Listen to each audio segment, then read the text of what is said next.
You'd think after a few cycles assigned to the diplomatic corps, nothing would truly surprise me. I've dealt with the Krasnak hive mind, whose idea of a pleasant conversation is a telepathic assault of existential dread, and negotiated territorial rights with a methane-breathing species that considers indigestion a sign of deep respect.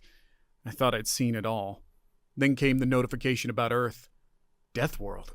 I hissed at my comm suit, all 6 of my eyes twitching in irritation. Honestly, another exaggeration from the melodramatic Vorlaxians, no doubt. Perhaps some mildly turbulent weather system, or a slightly venomous insect species? The data packet flickered into view and my hearts nearly stopped. I say hearts because we Ziltrixians have 3, and they were all working overtime here. The report was thorough, compiled by several reputable sources, including the ever-cautious Xylonians. They weren't prone to hyperbole. And what they described about this planet, well, it made a black hole look like a mildly inconvenient cosmic pothole. Apparently these humans, the dominant species on Earth, had a bizarre fascination with activities that courted disaster. Their habitat was a chaotic mess of extreme climates, geological instability, and predators that seemed pulled out of a nightmare simulation. And the humans not only survived in this, but actively sought out additional peril. My mandibles clicked nervously. Why did I always get the strangest assignments? A sense of grim inevitability settled over me as I was paired with, of all possible beings, a Vorlaxian named Trazix. Vorlaxians have 12 eyes, an unnerving grin full of far too many teeth, and a relentless thirst for adrenaline.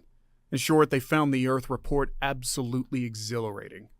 "This is gonna be glorious," Trazix bellowed, shaking my cubicle with vibrations that threatened to dislodge my scales. "Finally, a species worthy of a real challenge." By the time we boarded the transport ship, I was seriously considering feigning a sudden illness. Perhaps a case of contagious molting. I imagined a tranquil few weeks quarantined in my chambers. Alas, duty called, and a Ziltrixian diplomat never shirks from duty, no matter how horrifying it may turn out to be. The journey took a mere 2 standard cycles, a blink in galactic travels. As Earth loomed closer, I couldn't help but marvel at its appearance. It was ordinary. Lush, green continents, swirling blue oceans, wispy clouds, and an otherwise clear atmosphere. If not for the report, I'd think we were on a routine visit to a promising young civilization in need of gentle guidance. "Prepare for atmospheric entry," the pilot's voice echoed through the ship, "and brace yourselves, diplomats. It might get a little bumpy." Bumpy, as it turned out, was a colossal understatement. As we pierced the upper layers of Earth's atmosphere, it felt like the ship was being tossed around by an angry cosmic giant. The lights flickered, consoles sparked, and I'm fairly certain Trazix let out a whoop of pure delight. "A bit of turbulence," he roared over the din. "These humans know how to welcome guests, huh?" I pressed myself against the nearest wall, all 6 eyes squeezed shut. Turbulence? This was full-blown atmospheric assault. The idea that humans willingly subjected themselves to this on a regular basis, something they called air travel, was mind-boggling. By the time we'd landed, I was a quivering mass of nerves. We disembarked onto a vast paved surface surrounded by towering metal structures. Trazix bounded down the ramp, while I inched along cautiously, my heart's pounding loud enough to disrupt interplanetary transmissions. Our human welcoming party consisted of 2 individuals, a tall one with vibrant red hair and a short, stocky one with a grin as wide as Trazix. "Welcome to Earth," the tall one announced, her voice booming despite her relatively small size. "I'm Commander Harris, and this is Dr. Patel. We'll be your guides during your stay." "Guides?" I managed to rasp out. "You mean guardians?" Harris chuckled, a deep, rumbling sound that sent shivers down my spines. "Nah, just here to show you around and keep you out of too much trouble." Too much trouble? I was beginning to suspect that the trouble was the primary ingredient in the human idea of hospitality. Our first destination, they informed us, was something called a city. This apparently was where humans congregated in vast numbers. As our shuttle zipped in the direction of this urban monstrosity, Trazix pressed himself against the viewport, his 12 eyes alight with anticipation. I focused on the nausea rising in my thorax and tried not to calculate the odds of being crushed into oblivion by panicked crowds. The city was a chaotic symphony of sights, sounds, and smells that assaulted my senses. Metal behemoths hurtled along designated pathways at alarming speeds, the horns blaring a cacophony that could wake the ancestral spirits. Towering structures pierced the skies, packed with countless tiny human dwellings, and the crowds, there were humans everywhere, flowing like a relentless river through the maze of streets and walkways. "This is incredible," Trazix bellowed, nearly dislocating his jaw with the force of his grin. The sheer energy, the sheer potential for disaster, I muttered under my breath. My warning was drowned out by an ear-splitting screech as one metal behemoth narrowly avoided another. The operators, humans sitting inside these contraptions, exchanging gestures I could only assume were insults. Commander Harris, seemingly unfazed by the chaos, pointed out a small open-air space teeming with humans. Why don't we grab something to eat? There's a food market nearby that's quite popular. Popular? Trazix and I echoed in unison. You'll see, Dr. Patel said, his grin taking on a mysterious quality. With a deep breath that I suspected might be my last, I followed them into the throng. The food market was an assault on every sense I possessed. Sense of sizzling meats, exotic spices and substances I couldn't identify mingled in a thick, dizzying cloud. Shrill human voices competed with rhythmic music that made my exoskeleton itch. Everywhere I looked, there was a flurry of movement, humans jostling, arguing, laughing, seemingly on the verge of physical altercation one moment, sharing food and loud jokes the next. Here we are, Commander Harris announced, gesturing towards a collection of stalls overflowing with colorful, unidentifiable foodstuffs. Trazix was already sniffing the air, his multiple nostrils flaring with excitement. What is that glorious smell? These are tacos, Patel explained, picking up a flatbread concoction filled with meat, strange green filaments, and a fiery red sauce. It's a local delicacy. Trazix grabbed 3 without hesitation and proceeded to devour them with gusto. Magnificent! The flavors, the textures, this is culinary warfare. I eyed the remaining tacos with dread. As a Zildrixian, my digestive system was adapted for simply, largely algae-based diets. Spicy, greasy, wholly unknown food screamed imminent gastrointestinal distress. Noticing my hesitation, Harris chuckled. Oh, don't worry, we have milder options, and there's something for every dietary preference here. A testament to the sheer chaotic ingenuity of the place. Chaotic ingenuity, I repeated weakly, unsure if that was a compliment or a dire warning. Under Harris and Patel's watchful eyes, I tentatively selected a foodstuff that appeared relatively harmless, a long, pale object encased in soft bread. My first bite was a cautious nibble. Sweetness exploded in my mouth, followed by a wave of something tart and fruity. It was surprisingly pleasant. Oh, that's just a hot dog, Harris said casually. That's an Earth classic. As I finished my hot dog, a sense of bewildered fascination began to war with my natural apprehension. It seemed that human existence was a perplexing blend of absurdity and the strangely ingenious. Trazix, now on his 10th taco and sporting a sheen of sweat and fiery red sauce, beckoned me over. You have to try this. He held out a cup filled with a dark brown liquid. They call it coffee. Apparently it wakes you up. Sleep was already a rare and fragile thing for a Ziltrixian diplomat on a Death World assignment. I politely declined, trying to envision a scenario in which I would willingly ingest something designed for increased alertness and energy. Humans, as far as I could tell, ran on some sort of internal fusion reactor that never shut down. Patel, noticing my reluctance, patted my shoulder plating reassuringly. Don't worry, if coffee's a bit too intense, we can find you something else. But you should really experience human beverages while you're here. It's quite an opener, in many ways. His cryptic grin was back. Over the next several rotations, we were subjected to what can only be described as a relentless cultural bombardment. There was the sports spectacle, a frenzied display of humans chasing a spherical projectile and colliding violently with each other, all while spectators roared with incomprehensible enthusiasm. Then the cinema experience, a darkened enclosure where moving images and deafening noises were projected onto a massive screen, leading to shouts of laughter and what sounded like whimpers of terror from the surrounding humans. How do they do it? I finally gasped, clutching at the armrest for dear life as the cinematic images shifted to dizzying spaceship battles. How do they survive this constant overstimulation? Harris merely shrugged. We're used to it, I guess. Thriving on chaos is kind of in our DNA. Trazix beside me was practically vibrating with glee. This is better than hunting a Thraxian blood fiend. I shuddered involuntarily. Thraxian blood fiends were considered the apex predator on at least a dozen classified worlds. The most disconcerting experience, however, was the nature park. Humans apparently found the idea of containing wild, potentially dangerous creatures entertaining. As we strolled past an enclosure housing several large, fanged mammals with a sign proclaiming family, Ursidae, I was forced to question the evolutionary path that had led these humans to dominate their planet. "Aren't you worried they might escape?" I asked, eyeing the flimsy-looking barrier nervously. "Nah, they're well-fed," Patel assured me, though I couldn't help but notice his grip tightened slightly on a cylindrical device at his belt. If humans were this blasé about predators capable of tearing through reinforced plasteel, I could only imagine what other horrors Earth might hold. Despite my growing conviction that I'd signed up for an elaborate suicide mission, the days began to blur into a strange sort of exhilarating routine. Trazix, constantly fueled by tacos and Earth's endless capacity for thrills, seemed determined to cram a lifetime of excitement into the span of our visit. I was dragged onto contraptions that twirled, flipped, and plummeted at speeds that should have, by all laws of physics, reduced occupants to organic mush. And yet, with each passing ordeal, something unexpected began to happen. I started to feel oddly unbreakable. I still flinched at loud noises and envisioned my imminent demise a dozen times a day, but a tremor of something resembling amusement began to flicker within me. One evening, as we soared hundreds of meters above the glittering cityscape on an observation platform, Trazix let out one of his booming laughs. "You know, you're starting to loosen up, Ziltrixid." I felt all six of my eyes widen in shock. "I beg your pardon?" "All those scales so tightly packed together," he grinned, "starting to see a few gaps like a hatchling molting its first shell." "I am not molting," I protest, a bit too defensively.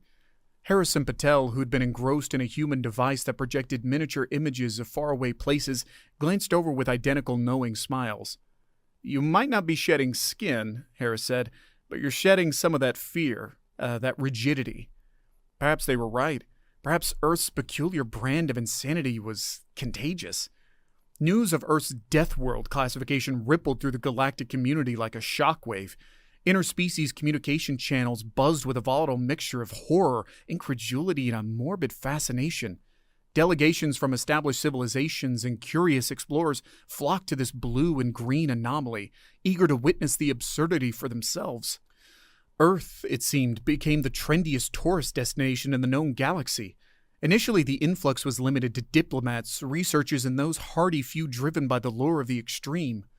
But the tales they returned with, filled with near-death experiences, bizarre culinary adventures, and the baffling resilience of humans, ignited an unprecedented boom in intergalactic travel.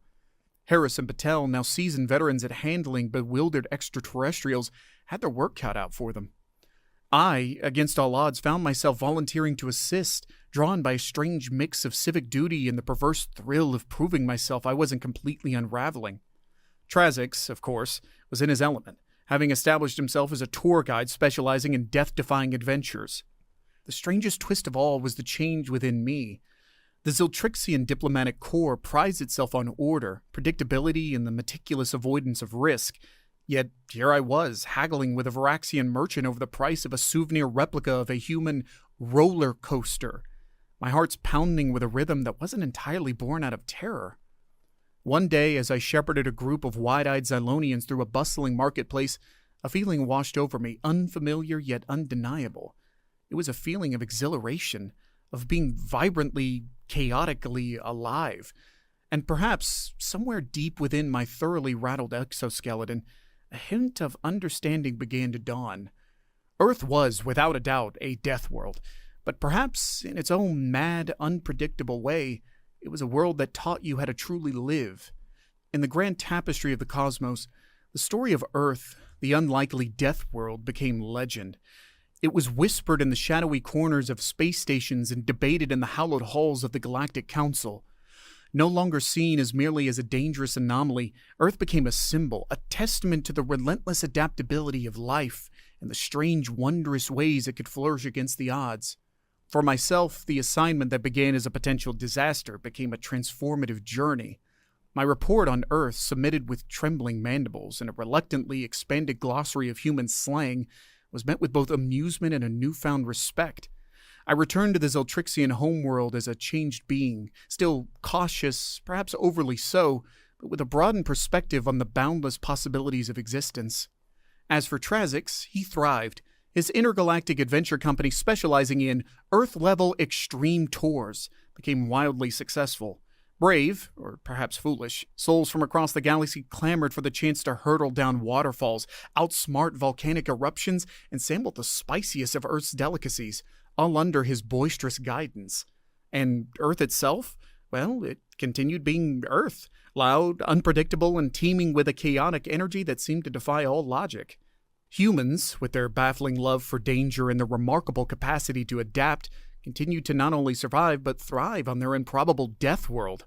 I still make the occasional trip back. Sometimes it's for diplomatic purposes, sometimes it's to indulge in the simple, forbidden pleasure of a double taco with extra hot sauce, and sometimes, standing on a crowded street corner, bathed in the neon glow of a human advertisement and assaulted by dozens of indecipherable languages, I feel an odd sense of peace.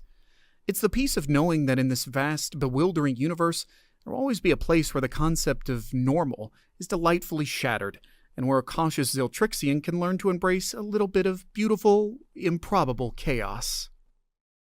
In a galaxy teeming with conflict and despair, could humanity's darkest strategies turn the tide of an interstellar war? Let's get into the story. The Great Chamber of the Galactic Council was ablaze with holographic projections. Delegates from a dozen star systems argued in 100 tongues, their translated voices a cacophony that bounced off the metallic walls. Ambassador Lycetra of the Lyrian Collective swiveled her multifaceted eyes in agitation, the chitinous plates of her exoskeleton clicking softly. "Order! Order!" Her voice, amplified and pitched for maximum effect, cut through the din. "Our worlds are in flames, and we must act." The Karkorum delegate, a towering, insectile creature with serrated mandibles, hissed in amusement. "Act a little, Lyrian?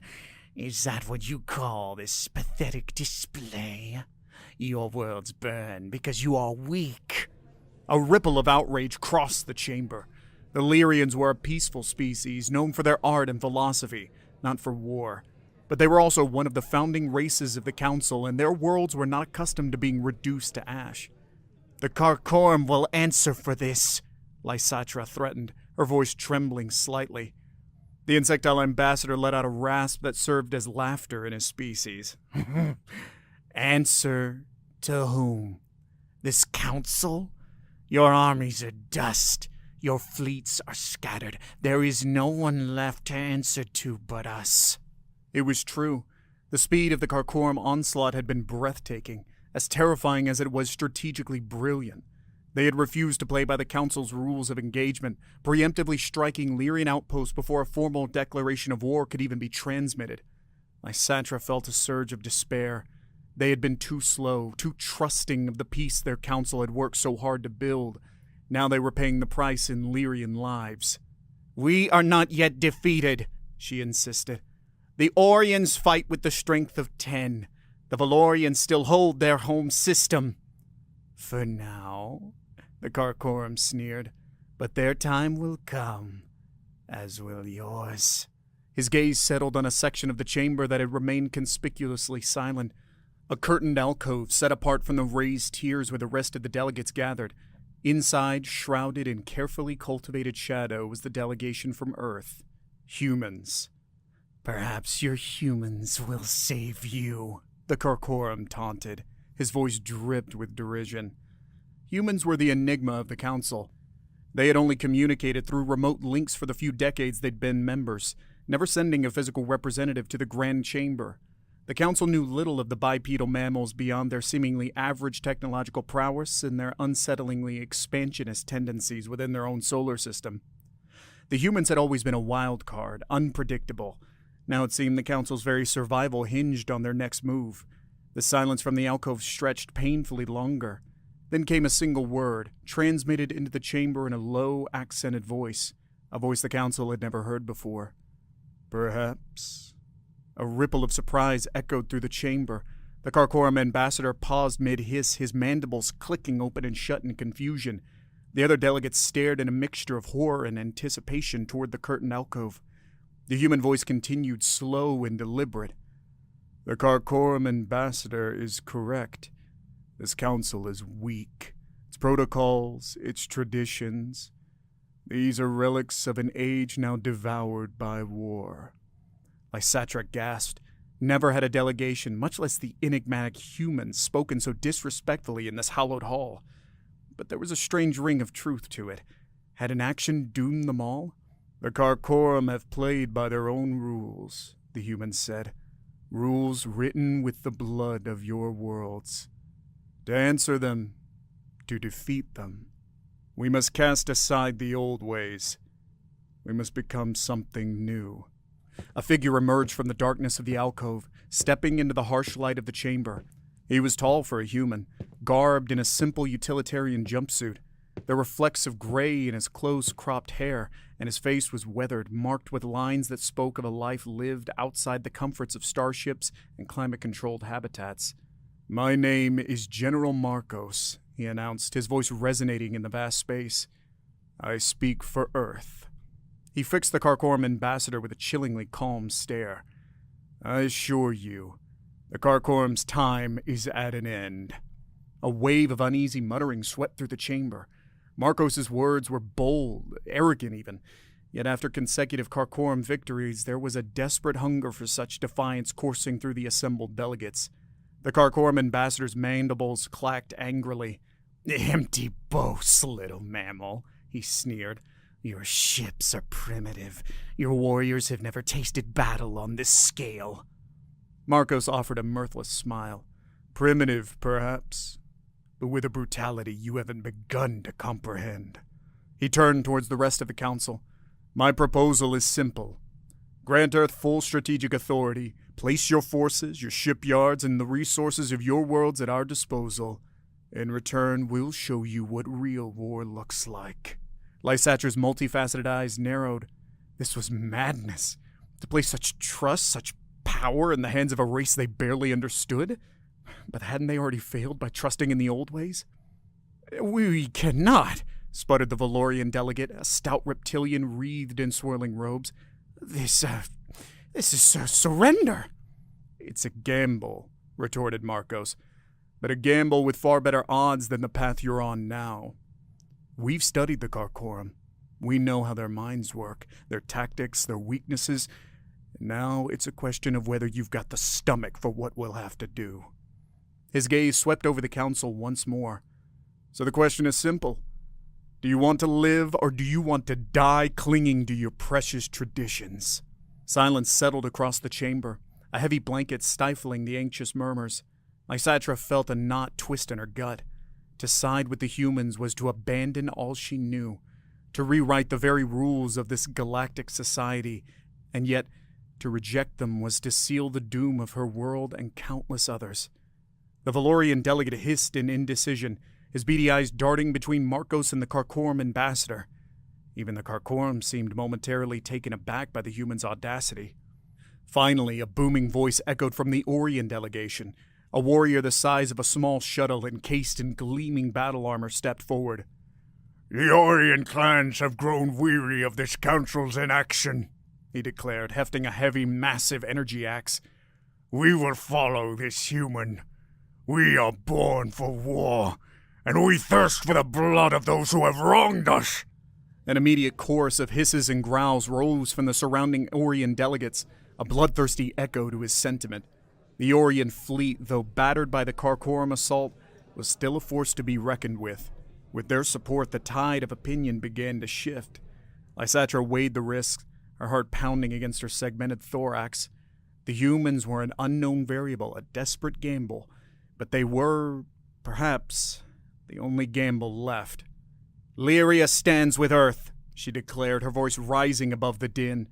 "Let us fight fire with fire." A wave of mixed gasps and cheers followed Lysatra's decision. The Valorian representative, seeing the momentum turn, reluctantly offered his own hesitant assent. One by one, other delegates voiced their agreement, their fear slowly drowned out by a desperate need for action, fueled by Marcos's chillingly confident words. Finally, all eyes turned to the Karkorum ambassador. He reared his insectoid form, rage twisting his mandibles in a grotesque display. "You fools!" he screeched, spittle flying from his maw. "You've signed your own death warrants. The Karkorum swarm will devour you whole." Marcos simply nodded, his expression chillingly blank. "Then the feast begins," he replied. With a single decisive gesture, he turned and disappeared back into the curtained alcove. The chamber erupted into a frenzy of activity. Delegates clamored for information, for instructions, for anything that would ease the gnawing fear in their hearts. Orders echoed, urgent transmissions cut through the chaotic noise. The vast machinery of the Galactic Council was shifting into a mode it had never known. Total, uncompromising war. And at the center of it all stood the humans, their sudden dominance as jarring as it was necessary. The question weighing on everyone's mind was the same. Had they unleashed a savior or a devil? Within cycles, Marcos revealed his strategy in a presentation that left the council delegates both horrified and perversely fascinated. The days of staged battles and formal declarations were over. There would be no quarter given, no prisoners taken. "This is about survival," Marcus declared, his image projected onto massive screens. "The Karkorum do not negotiate. They do not take pity. They simply eradicate. For them, this is an extermination, and we must respond in kind." Whispers of unease rippled through the chamber. This was not the war any of them had envisioned, but Marcos was relentless. "Target their brood planets," he commanded, his tone as cold as deep space. "Cut down their supply lines, strike their fleets mid-warp, leaving them adrift in the void. Turn their own technology, their own ruthlessness against them." The humans had spent those initial hours analyzing every scrap of data available on their new enemy. They'd pinpointed key logistical hubs, dissected Karkorum communication networks, and identified the biological vulnerabilities concealed within their armored carapaces. Lysatra's mind raced. This was genocide, the very thing they'd struggled to prevent, and yet the Karkorum had forced their hand. Should she condemn her own people to extinction in the name of moral righteousness? She looked at the holographic projections of ruined Lyrian cities, the charred and broken bodies of her kin, and felt the cold steel of resolve harden within her. "Lyria will do what must be done," she said, her voice a thin thread against the rising din of the council chamber. Marcos's plan was more than just a strategy. It was a complete paradigm shift in the way galactic war was waged. While the council species had fought like civilized duelists, the humans were about to unleash the true savagery of combat upon the Karkorum. In the weeks that followed, the humans redesigned starships for speed and stealth, sacrificing layers of defense in favor of overwhelming firepower. Shipyards across the council territories hummed day and night, refitting vessels for this new purpose under watchful human eyes. Lyrian scientists, their knowledge of art and philosophy repurposed with chilling efficiency. They developed bioweapons tailored to inflict agonizing deaths upon Karkorum physiology. Orion shock troopers were trained in lightning-fast hit-and-run tactics, emerging from the shadows to cripple vulnerable Karkorum outposts before melting back into the darkness. The council hardened under human tutelage, became a weapon honed to a razor's edge.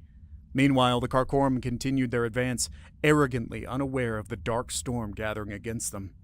Their scout ship transmissions revealed a growing confusion, as supply lines were inexplicably severed and seemingly impregnable bases fell silent overnight.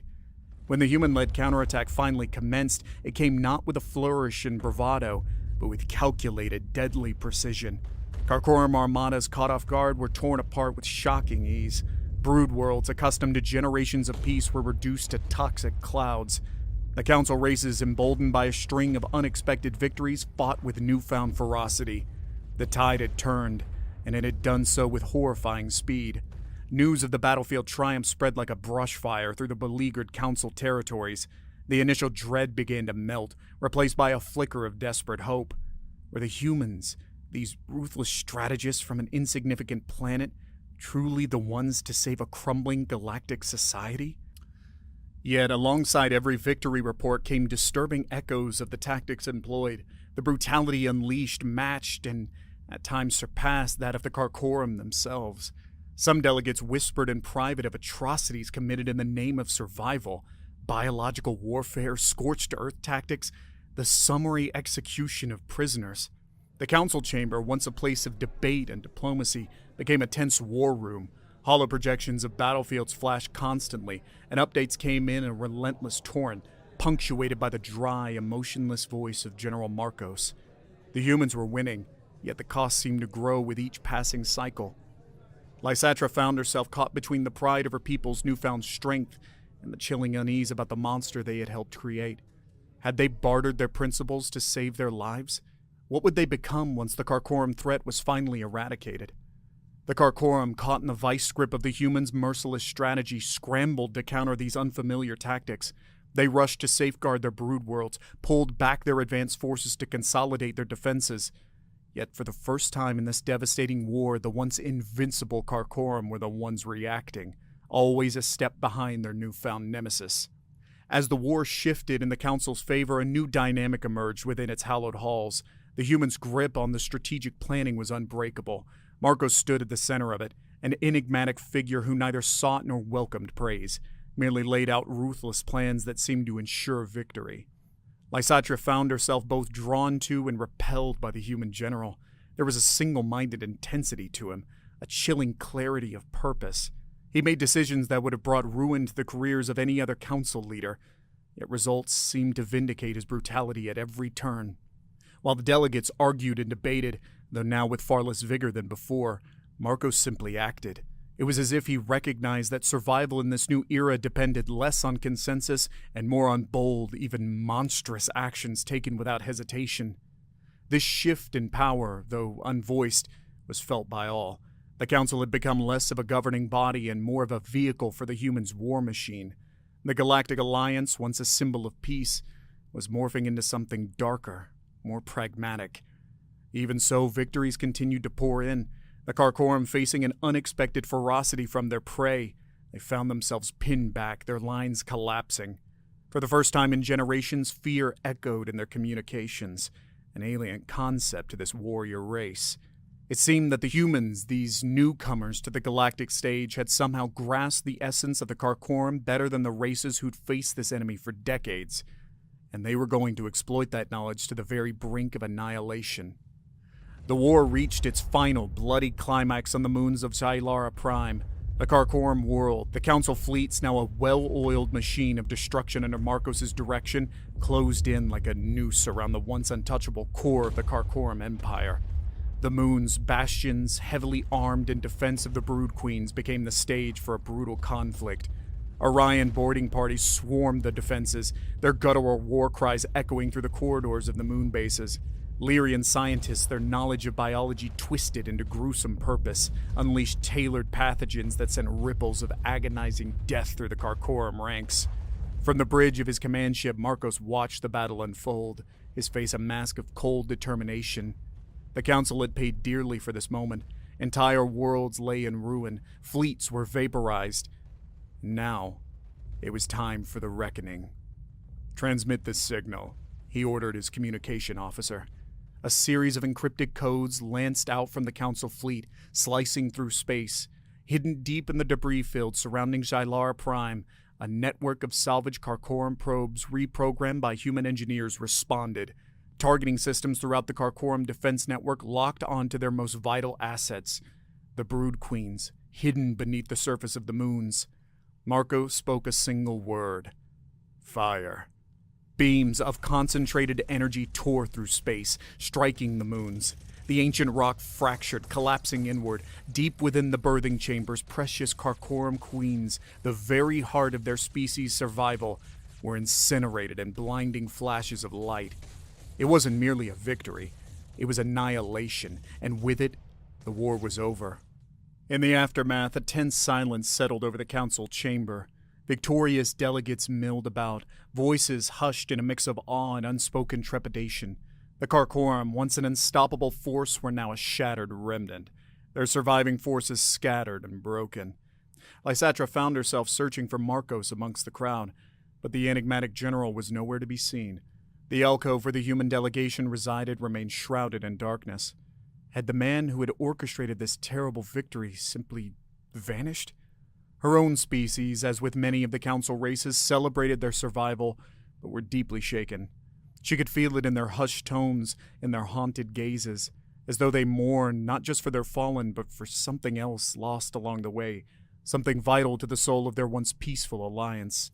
As the clamor of celebration grew, a dissonant note struck Lysatra. A single booming voice arose from the Orion delegation, a voice she recognized as the clan leader who had first rallied behind Marcos' ruthless strategy. "The Council is weak," he roared, brandishing his bloodied energy axe. The humans have shown us true strength, true power. A wave of agreement rippled through the Orion ranks, mingled with unease from other delegations. It was a chilling echo of the Karkorum ambassador's words, spoken not so long ago in this very chamber. And, the Orion continued, power should be its own reward. He fixed his gaze on the curtained alcove. The humans have saved us. Now it is time for them to lead us. A collective gasp filled the air. The Orion's words were like a firebrand thrown amongst kindling. For cycles, an unspoken fear had lurked beneath the surface. What would happen when this war, fought under the banner of survival, was finally over? Who would truly hold the power? Other Orions took up the rallying cry, voices booming with a thirst for dominance that had been dormant for far too long. The Valorians, their eyes narrowed with suspicion, began murmuring amongst themselves. Even amongst the Lyrians, Lysatra saw a flicker of ambition in some tempered by a far deeper horror. Had they merely traded one monstrous threat for another? Suddenly, the curtains of the alcove were thrust aside. Marco stood framed in the opening, but it wasn't the same man who had stood there weeks ago. The weathered face was now etched with a deep exhaustion, and there was something haunted in those cold eyes. "No," he said. His voice, normally so strong, echoed feebly across the vastness of the chamber. "The humans will not lead you." A surge of disappointment rippled through the Orion delegation, quickly replaced by simmering anger. "Coward!" the clan leader spat. "You've tasted power. You will not deny it." He hefted his weapon threateningly. Marcos met his gaze, sadness now mixing with the weariness in his eyes. "We've tasted blood, Orion. Power built on the bones of billions is no power at all. It is a curse." He paused, his voice barely a whisper. "And we carry that curse for all of you now." With that, he turned his back on the chamber, disappearing once more into the shadows of the alcove. The humans had left the stage, but the play was far from over. The Galactic Council, irrevocably transformed, now faced the monumental task of rebuilding not just their worlds, but their very moral compass. In the years that followed, the Galactic Council embarked on a path of uneasy reconstruction. The shattered Karkorum posed little threat, their once mighty empire now reduced to bickering remnants struggling for survival. But beneath the veneer of victory, a deep rift ran through the Alliance. The Orions, emboldened by their military prowess, openly challenged the Council's traditional structure. They pushed for expansion, for the subjugation of lesser races, for a new age of galactic dominance with themselves at its forefront. The Valorians, scarred by war, preached caution and a return to the old traditions, but their voices seemed weaker each passing cycle. Lysatra, now a prominent voice on the Reformed Council, found herself caught in the crossfire. She had seen firsthand cold efficiency of human strategy, the seductive allure of pure, unyielding power. Yet she also carried the chilling memory of the final moons of Xylara Prime, incinerated, extinguishing the heart of a species. There must be another way, she thought, a balance to be struck. Then came the news that startled them all. A human vessel had arrived at the edge of Council territory, but this time it didn't carry a general or a strategic plan. It carried refugees, survival from Earth's own tumultuous expansion throughout their solar system. They bore tales of the societal cost of relentless conquest, the marginalized, the exploited, the cycles of violence that sprung from the pursuit of absolute dominance. These humans didn't speak with the cold detachment of Marcos, but with the passionate sorrow of those who had seen their own world brought to the brink by the hunger for power. Their arrival ignited a fierce debate within the Council. Could these refugees, voices from the heart of a species that had saved them, also hold the key to preventing their own self-destruction? Lysatra and a growing number who shared her fears believed so. Others saw it as a ploy, a sign of weakness on the part of the humans. The Galactic Council, once a beacon of peace, had become a battleground of ideologies, a grim reflection of the war they had so narrowly won. The future hung in the balance, as uncertain now as it had been during the darkest days of the Karkorum onslaught. But this time, the enemy they faced did not lurk in some distant star system. It lurked within themselves. As tension simmered within the Council, a flicker of hope emerged from an unexpected place, the shadows lingering in the wake of the Karkorum defeat. From the fringes of known space came whispers of hidden enclaves, survivors of the genocide who refused to be mere remnants of a dying empire. Unlike their conquering ancestors, these Karkorum carried a newfound humility.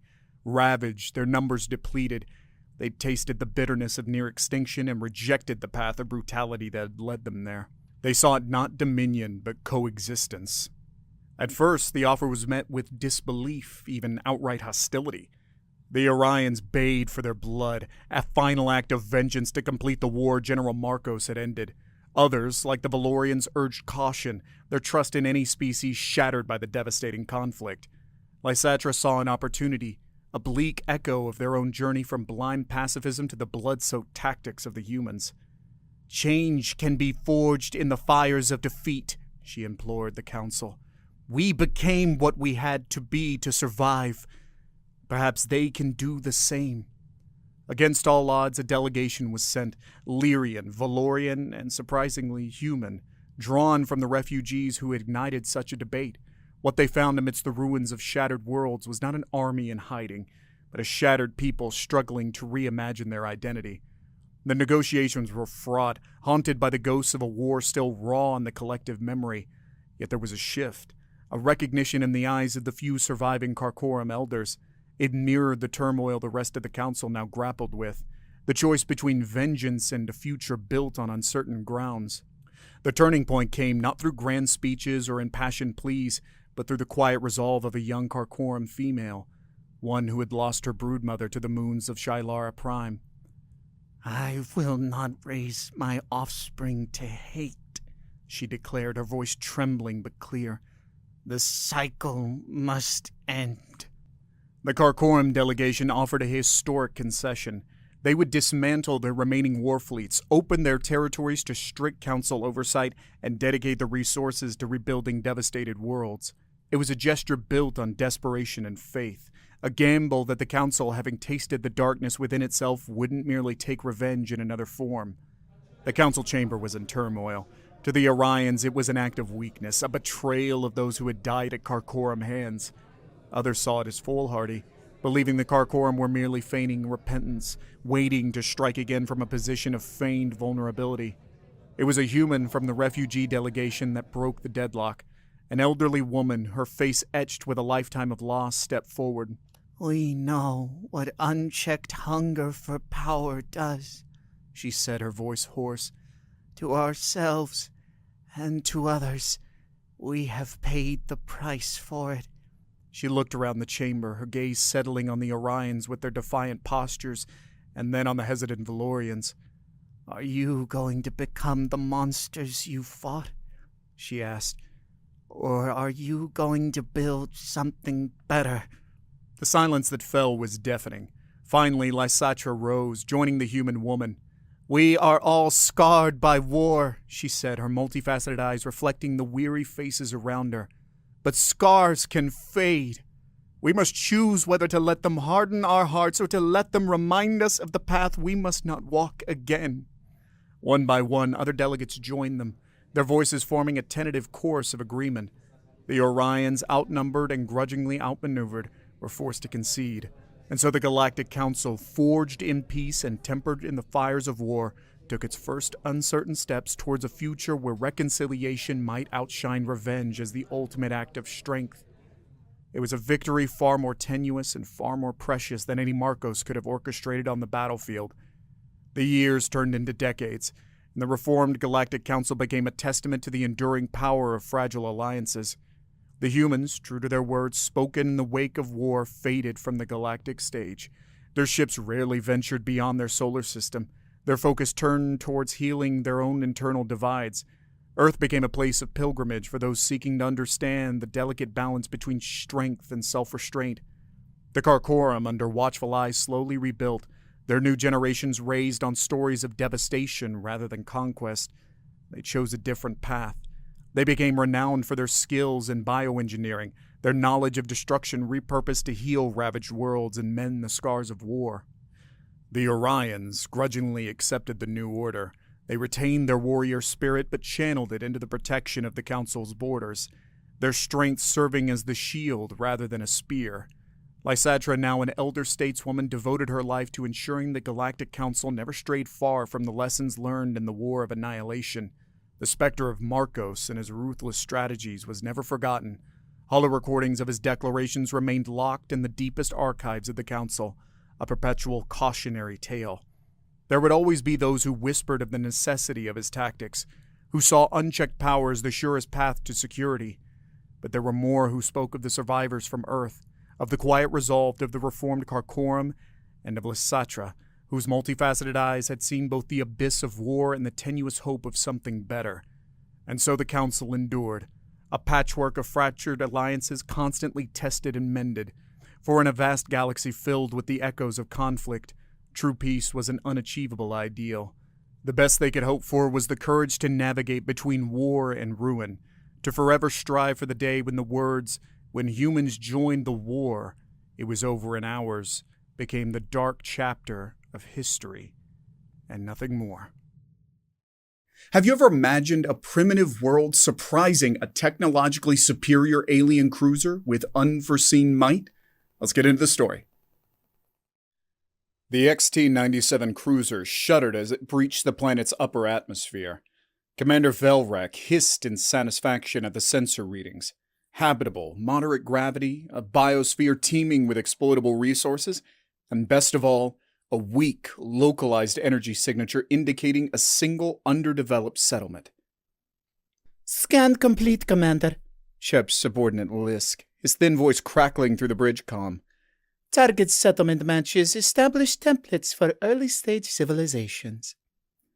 "Armaments," Velrak rumbled, his multifaceted eyes fixed on the schematic of the unsuspecting human colony.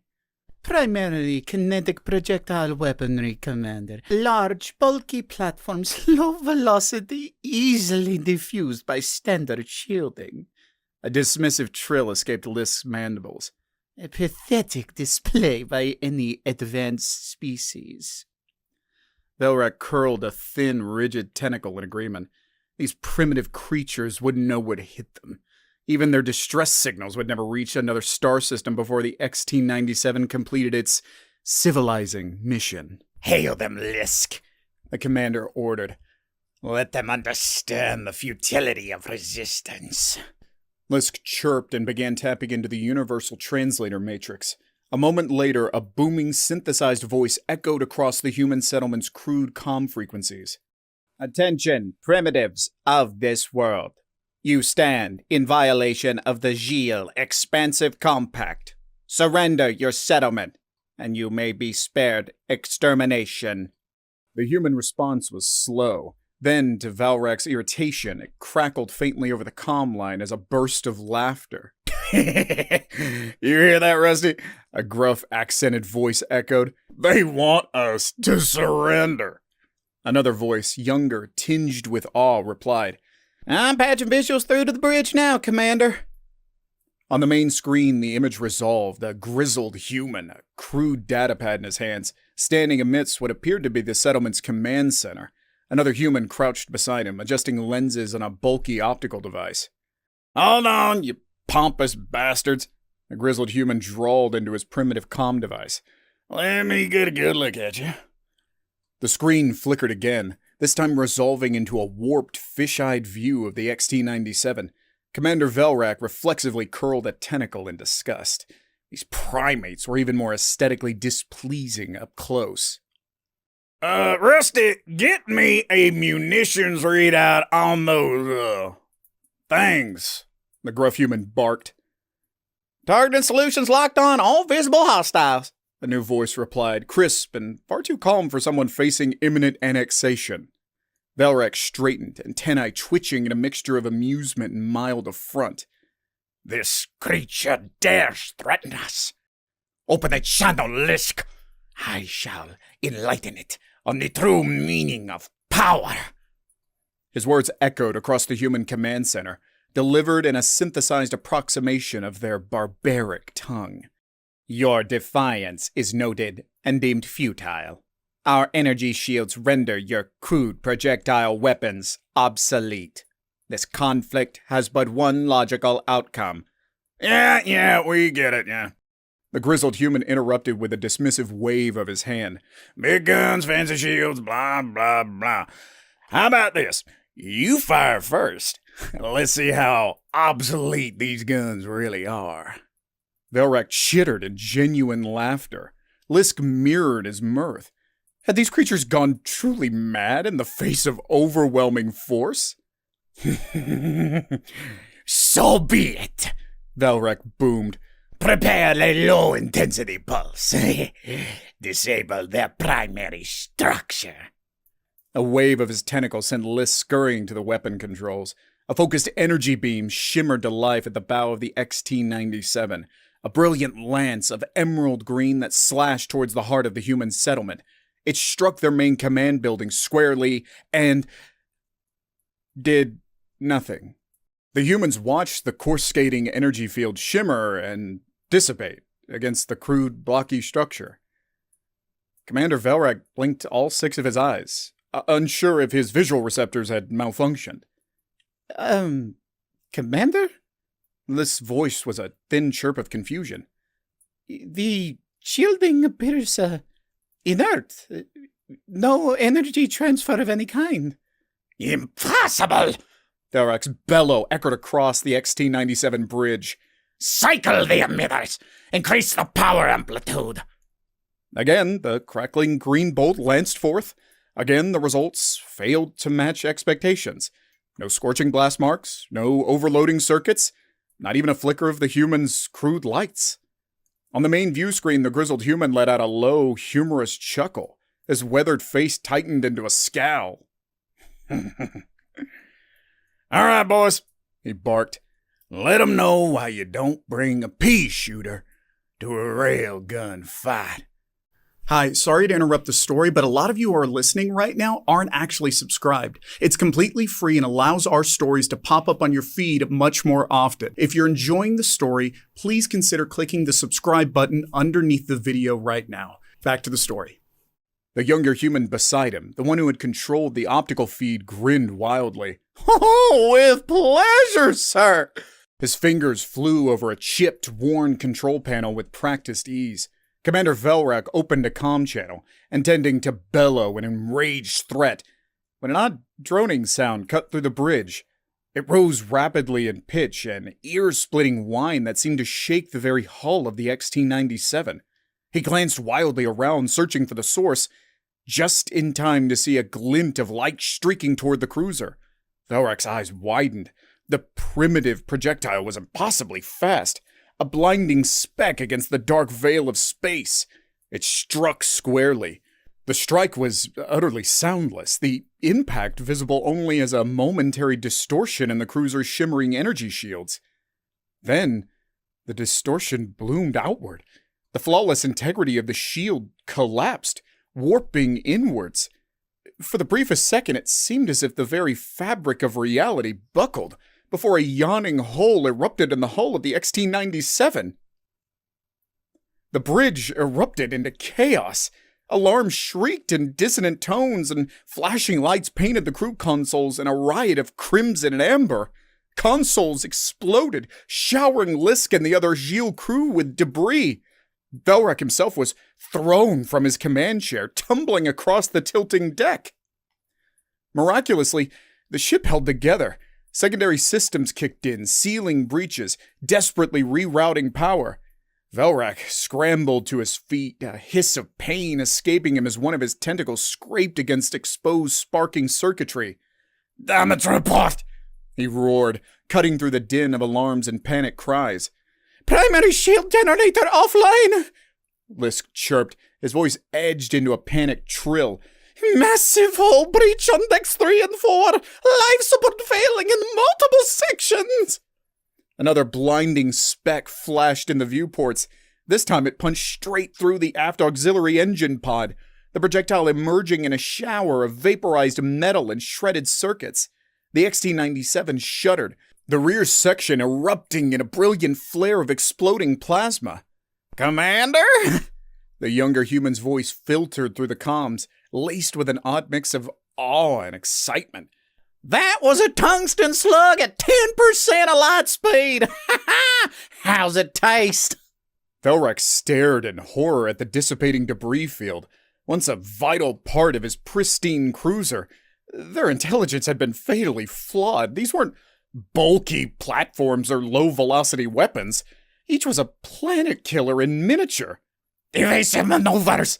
He snarled, pushing past a cluster of terrified crew members. Return fire! Target their weapons and placements! The XT-97 lurched violently as its remaining engines desperately pushed it into a chaotic, corkscrewing, evasive pattern. Weapon systems flickered back online, targeting arrays desperately locking onto the rapidly shifting positions of the human weapons below. In response, the humans fired again. This time the projectile was smaller, faster, an impossibly thin sliver of light against the blackness of space. It arced erratically, skipping and spinning in defiance of conventional physics before punching through the XT-97's central sensor array. Blind! Lisk shrieked, his voice a discordant mix of terror and despair. Primary targeting systems offline! Velrex's hearts pounded sickeningly with each report of further damage. These primitives possessed the power to obliterate starships from across a solar system, their projectiles striking with the force of rogue asteroids. The Gilles' vaunted superiority felt comically thin in the face of such raw, destructive potential. Concentrate secondary batteries! Overwhelm their point defenses! Velrec commanded, his voice a rasping bellow. A barrage of crackling green energy bolts lanced forth from what remained of the XT-97's arsenal, targeting a cluster of boxy structures surrounding the human command center. The humans must have guessed their intent, for a desperate shatter filled their comm frequencies. But their countermeasures were pathetic. Net-like objects, small and dim, were hurled before the incoming fire. The crackling energy washed over them, vaporizing them instantly, except they achieved their aim. Each dissipated in a cloud of chaff or some other substance, momentarily obscuring energy signatures and scattering Gilles targeting solutions. By the time the beams found their targets, it was too late. Another flicker of impossibly fast light, and the XT-97 screamed again as another engine pod burst apart. The cruiser shuddered, yawing sluggishly. Now, its fate was sealed. Panic swelled and consumed the bridge. Crew members fought, shoved, and trampled one another as they sought escape pods. Yet within the maelstrom, Velrock felt a strange surge of clarity. This was no calculated retreat, no organized battle plan. It was a rout, a slaughter. The Gilles expansive compact, the glorious vision of interstellar dominion, lay in tatters, defeated not by superior strategy, but by the primitive savagery of these apes. In the final moments, the grizzled human's gruff voice returned to the comm, tinged with the faintest hint of pity. All right. Listen, alien. I don't know who you are or why you showed up spouting threats, but this is a bad day for you. Pull back now, and maybe, just maybe, we can chalk this up to a misunderstanding. Velrec wanted to bellow defiance, threats, anything to salvage the last fragments of his pride. Yet no words emerged. He can only stare at the viewports as another railgun spat its payload of death, the projectile burning ever closer with impossible swiftness. Incoming on port forward! I can't shake target lock! The terror had fully overtaken the young technician's voice now. A flicker of movement caught Velrec's attention. The grizzled human, the leader, stood alone amid the chaos of his command center. With a sigh that carried over the comms, he tossed his primitive datapad aside and stood straight, facing the main viewport as if awaiting the inevitable. Then the light swallowed it all. The viewport, the grizzled human, the remains of the human settlement. In that blinding flash, Commander Velrec realized a profound truth. The Gilles were not conquerors, merely the latest in a long lineage of fools stumbling blindly into a galaxy far more dangerous than they could ever comprehend. When the light had faded, the XT-97 was no longer a warship, but a drifting, crippled hulk. Its once gleaming hull was pockmarked and scorched, vital systems flickering and failing. What remained of Commander Velrak's crew huddled in the few still functional escape pods, their eyes wide with shock and fear. Velrak stood amidst them, his pride fully shattered. Here, at the backwater edge of the galaxy, the Gilles' dreams of expansion were not merely thwarted, but rendered utterly laughable. Below, the planet seemed unchanged. No grand explosion, no world-shattering impact, just the quiet hum of a human settlement picking up the pieces of an unexpected encounter. A chirp from the escape pod's primitive comm system broke his reverie. It was the gruff voice again, weary and strained. You still up there, alien? We'll hold off on finishing the job long as you folk get out of our system and don't come back. Velrak, once an emblem of Gilles arrogance, managed a single croaking word in response. Acknowledged. He initiated the pod's launch sequence. The XT-97, his command, dwindled rapidly away. His last image was not of victorious humans celebrating amidst wreckage, nor was it of the vast, unexplored reaches of the galaxy ripe for opportunistic conquest. Instead, it was the bulky form of a human railgun, its ungainly barrel stark against the blue marble of the planet, an unyielding sentinel promising swift annihilation to any who might underestimate the primitive creatures below ever again. As his pod hurtled away, Commander Velrak knew the Gilles would not report this encounter. To do so would invite ridicule, or worse, a preemptive strike from other civilizations who understood the true terror humanity possessed. Perhaps in time, the galaxy would learn of the guns that laughed at energy shields. But for now, the secret would remain with the survivors of the XT-97 and the colonists guarding their backwater world. And Commander Velrak wondered just how long that secret could be kept. Cautious observation mixed with a slow grind of bureaucracy followed. The crippled escape pods returned to the Gilles homeworld bearing survivors who spoke little and less often about their humiliating defeat. Initially dismissed as an isolated freak incident, a stroke of terrible luck, the encounter began to gnaw at the edges of the Gilles expansive compact. Whispers started in corridors of power, seeding doubt about the true extent of the Gilles' technological supremacy. After all, who knew what other monstrosities might lurk in the galactic wilderness? A quiet, collective reluctance to explore further afield took root. Instead, efforts focused on fortifying existing territories, perfecting energy shielding techniques, and developing countermeasures specifically designed to defeat hypervelocity projectiles. The humans were none the wiser. Their long-range sensors detected the shift in Gilles activity, but they lacked the context to understand the profound fear they'd instilled. Life on the colony continued much as it had before, punctuated by the occasional launch of a colossal railgun round into deep space, a routine test, or perhaps a silent reminder to whatever might be watching. Meanwhile, Commander Velrak became a pariah of sorts. He'd risen high in Gilles' ranks on the promise of easy conquest. That promise now crumbled to dust beneath his clawed feet. Shunted to a backwater research outpost, he was tasked with a singular, almost insulting objective: develop a shield that could withstand a railgun strike. Time seemed to eat itself whilst Velrak endured his punishment. Prototypes were built, tested, and inevitably turned into smoldering craters by merciless technicians. Velrak grew haggard, haunted by the blinding flash, the droning whine, the unstoppable projectiles.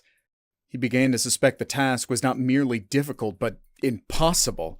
Kinetic energy was brutally simple, a fundamental force, unlike the elegant manipulation of electromagnetism upon which Gilles technology had been founded. And so, with growing dread, Commander Velrak came to a horrifying realization. Perhaps the humans, in their primitive focus on such monstrous weapons, had stumbled upon an uncomfortable universal truth. Sometimes the simplest, most brutal solution was also the most effective. Perhaps they were not barbarians. That label now seemed to rest uncomfortably upon the once mighty Gilles expansive compact. Decades slipped past, blurring the traumatic edges of the past. Commander Velrak, now frail and grayed, found himself the reluctant repository of a terrible secret. The Gilles' new doctrine of defense and consolidation had lulled them into a false sense of security. Yet he knew it was only a matter of time until another ambitious race, or perhaps even a splinter of his own people, stumbled upon a vulnerable world that happened to be under human protection. The old arrogance had faded, replaced by a gnawing paranoia in all but the youngest generations. The fear of the unseen railgun, of the unstoppable projectile, lingered beneath the surface of every strategic meeting, every shipyard requisition form. Gilles explorers scanned the stars not with dreams of expansion, but with the dread of finding a bulky gunmetal sentinel aimed squarely at them.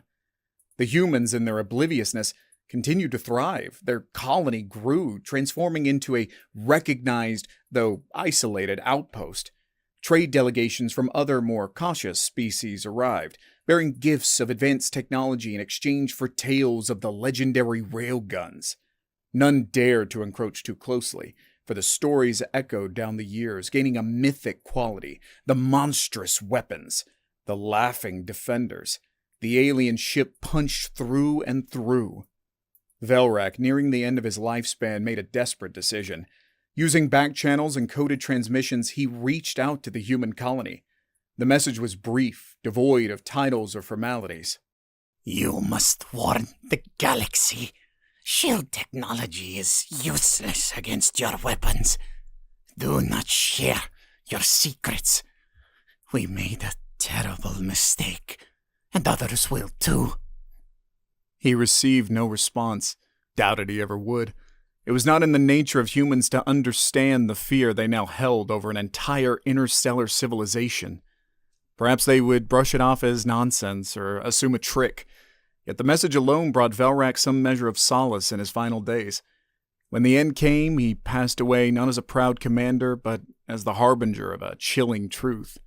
The humans might never realize the profound shadow they cast upon the galaxy, nor how their mere existence had altered the course of history.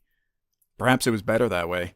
Let them remain the unassuming guardians, the quiet protectors with their impossibly powerful guns, and let the rest of the Gilles and any others who dared listen cower in the knowledge that sometimes the quietest voice carried the biggest threat. The galaxy turned as it always had. Empires expanded, ebbed, and crumbled into stardust. New technological marvels were unveiled, reshaping trade, communication, and the very fabric of galactic civilization. Even among the cautious zeal, an echo of their once conquest-driven nature began to resurface. Yet one thing remained constant. None dared set an uninvited foot upon a world bearing the unmistakable stamp of humanity. Lush worlds with the telltale sign of shielded orbital railgun arrays were simply avoided. Whispers of the unkillable species rippled through space lanes, spoken both in awe and lingering fear. Meanwhile, humanity expanded as humans always do.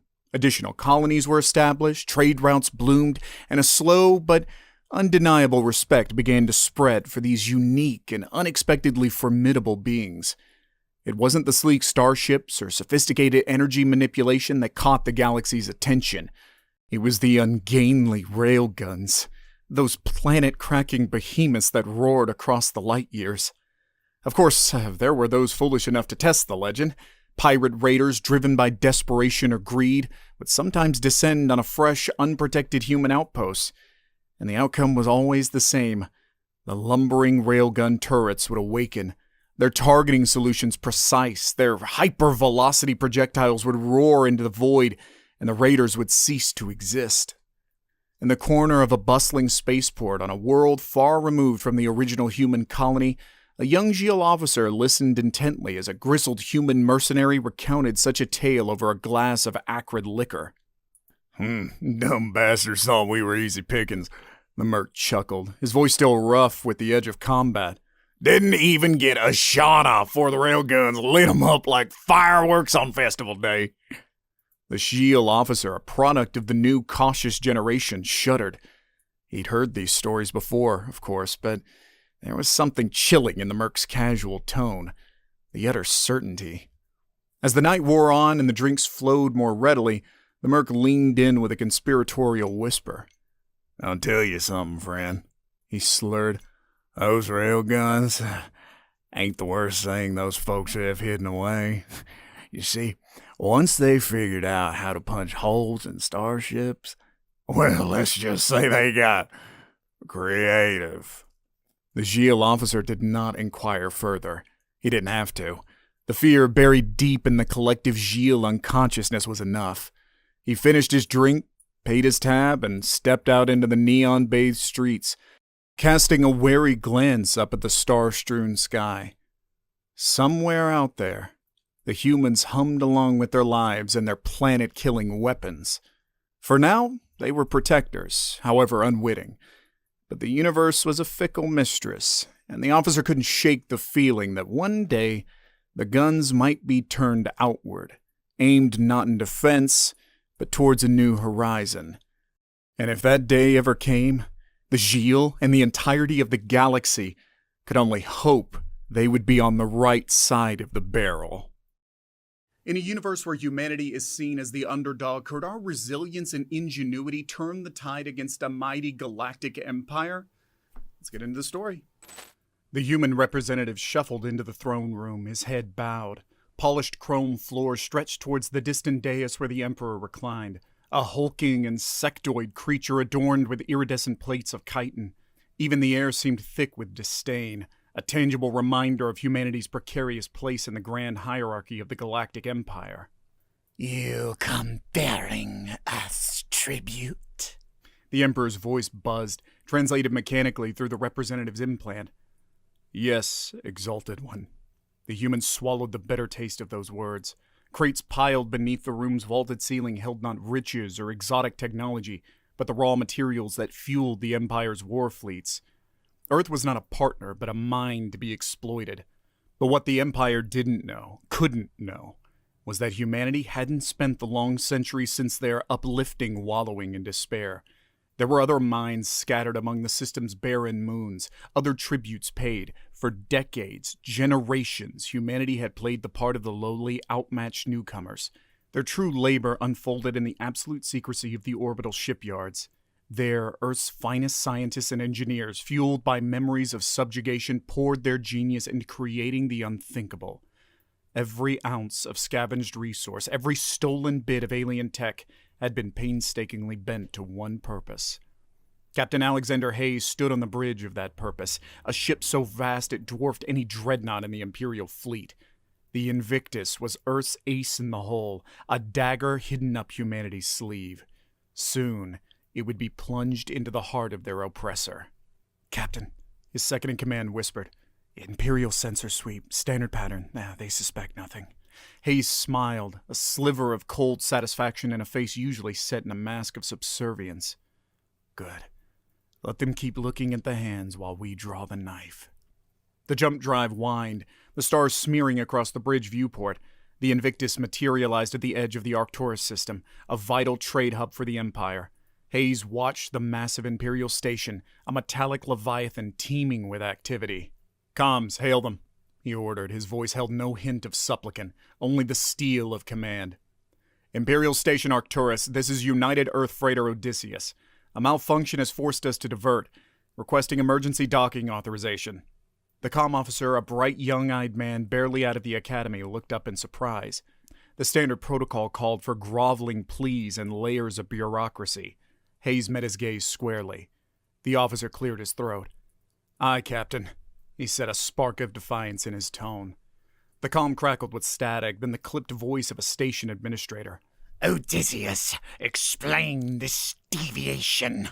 Your cargo manifest." The voice trailed off, replaced by a hiss of shock. "What the seven hells is that?" Hayes grinned. Their cover was thin. A freighter couldn't hide a ship the size of the Invictus, but the shock, the raw disbelief would buy them precious time. "Launch fighters!" he commanded, his voice echoing in the vastness of the bridge.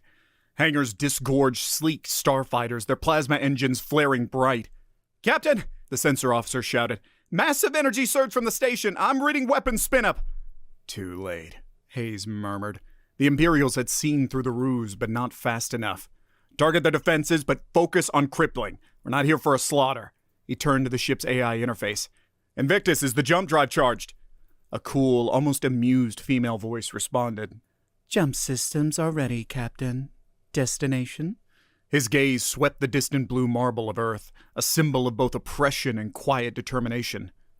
Home, he said, and with a surge of acceleration, the Invictus tore itself away from Arcturus, leaving behind a crippled station and a galactic empire reeling from its first stinging blow. Word of Earth's defiance spread like wildfire through the vast channels of the Empire. The image of a human-made warship the size of a small moon shattered a sense of superiority built over centuries.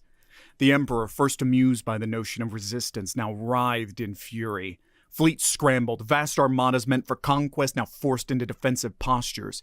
The Imperial war machine, so long focused on outward, turned its gaze reluctantly back towards its core territories.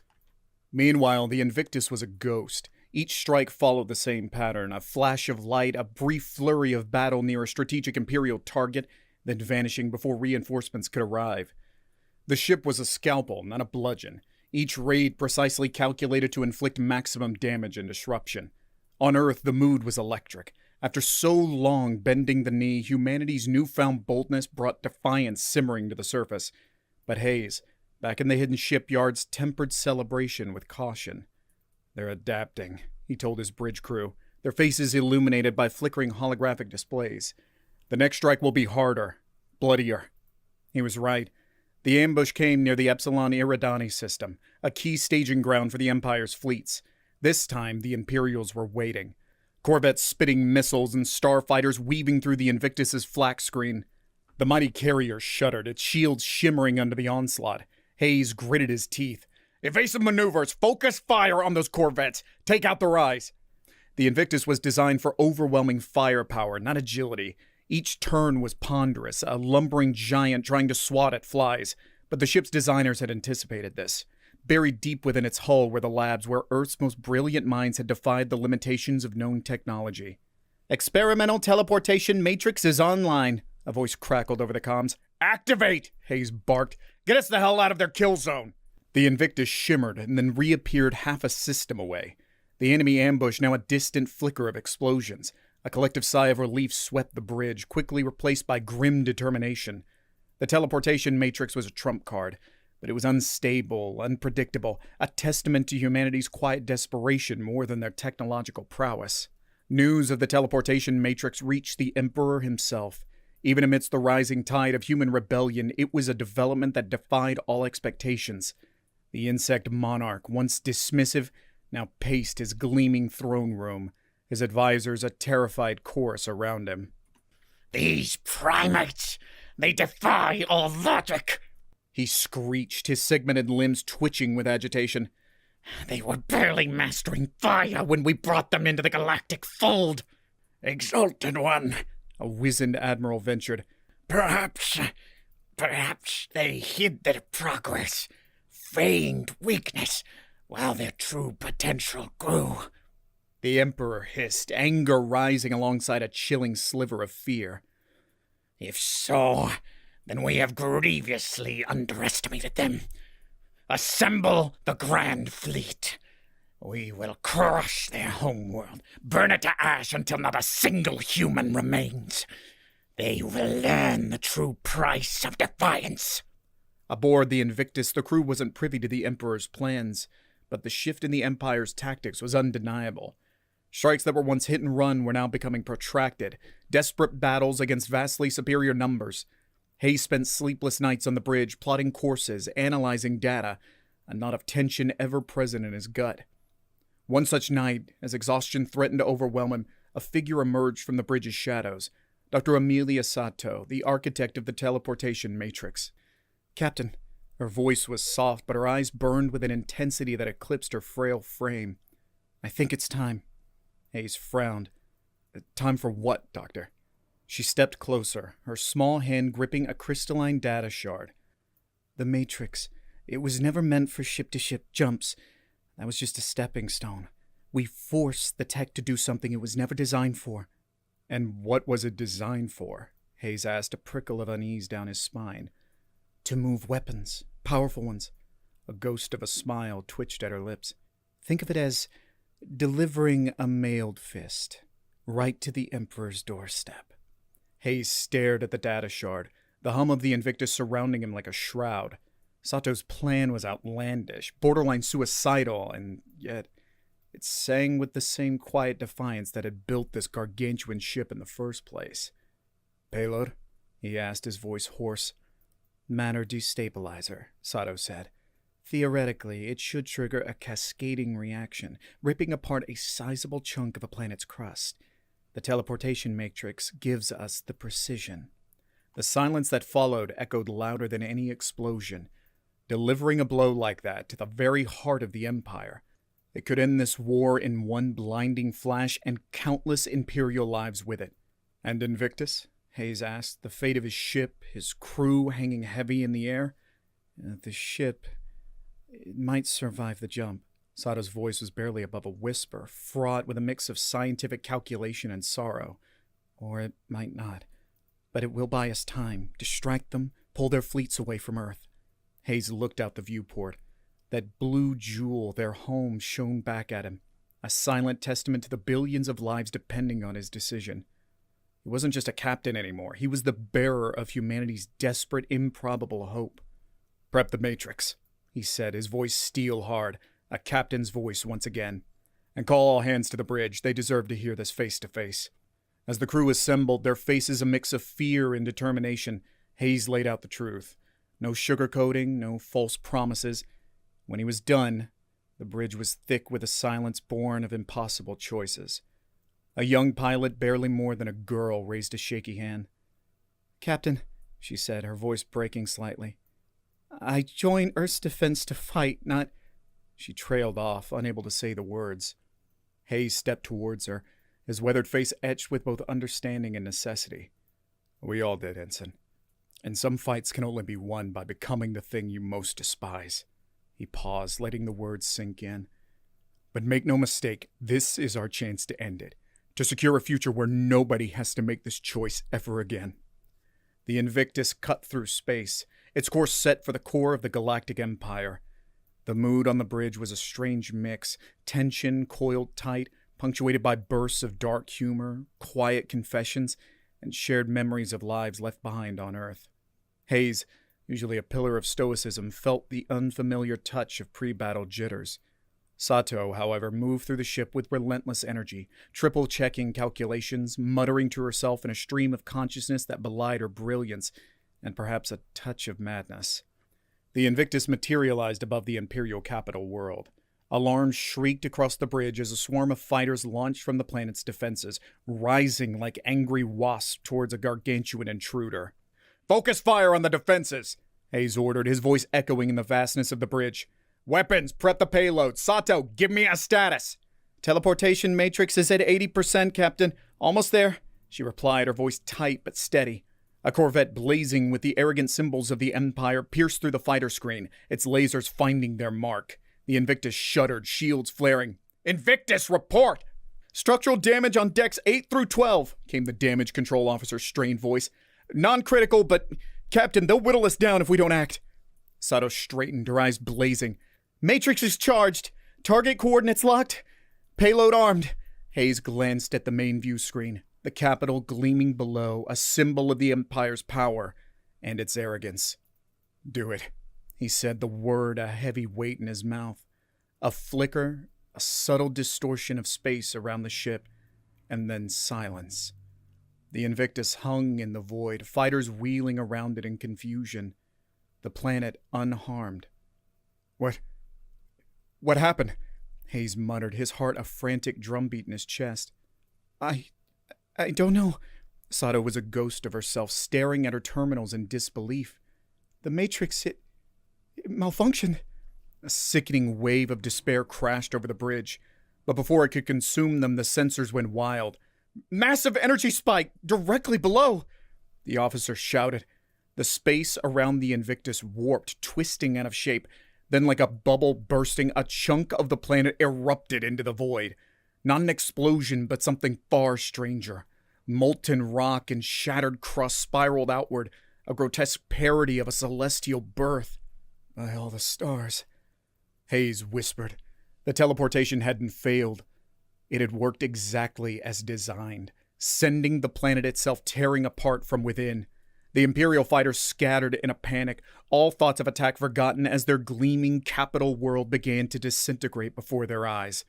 Across the Empire, the news spread, a wave of terror and awe washing over the systems. The very foundation of their power had crumbled, and the architect of its doom was not an ancient cosmic force, but a species they had deemed inferior.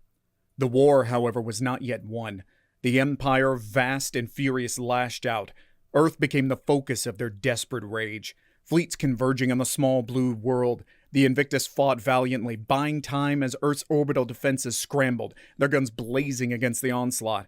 But the carrier, wounded and weary, couldn't hold forever. In a final act of defiance, as Imperial cruisers closed in, Hayes ordered the unthinkable. The Invictus turned, its gargantuan engines flaring, and charged directly at the heart of the enemy fleet. It was a suicidal act, but in that moment, it was symbolic of humanity's unyielding spirit. They had struck from the shadows, adapted, defied expectations, and when backed into a corner, they would fight tooth and nail, dragging as many of their enemies as possible down with them. The Invictus rammed into an Imperial dreadnought, its shields shattering, hulk buckling, the colossal warships merging in a blinding flash.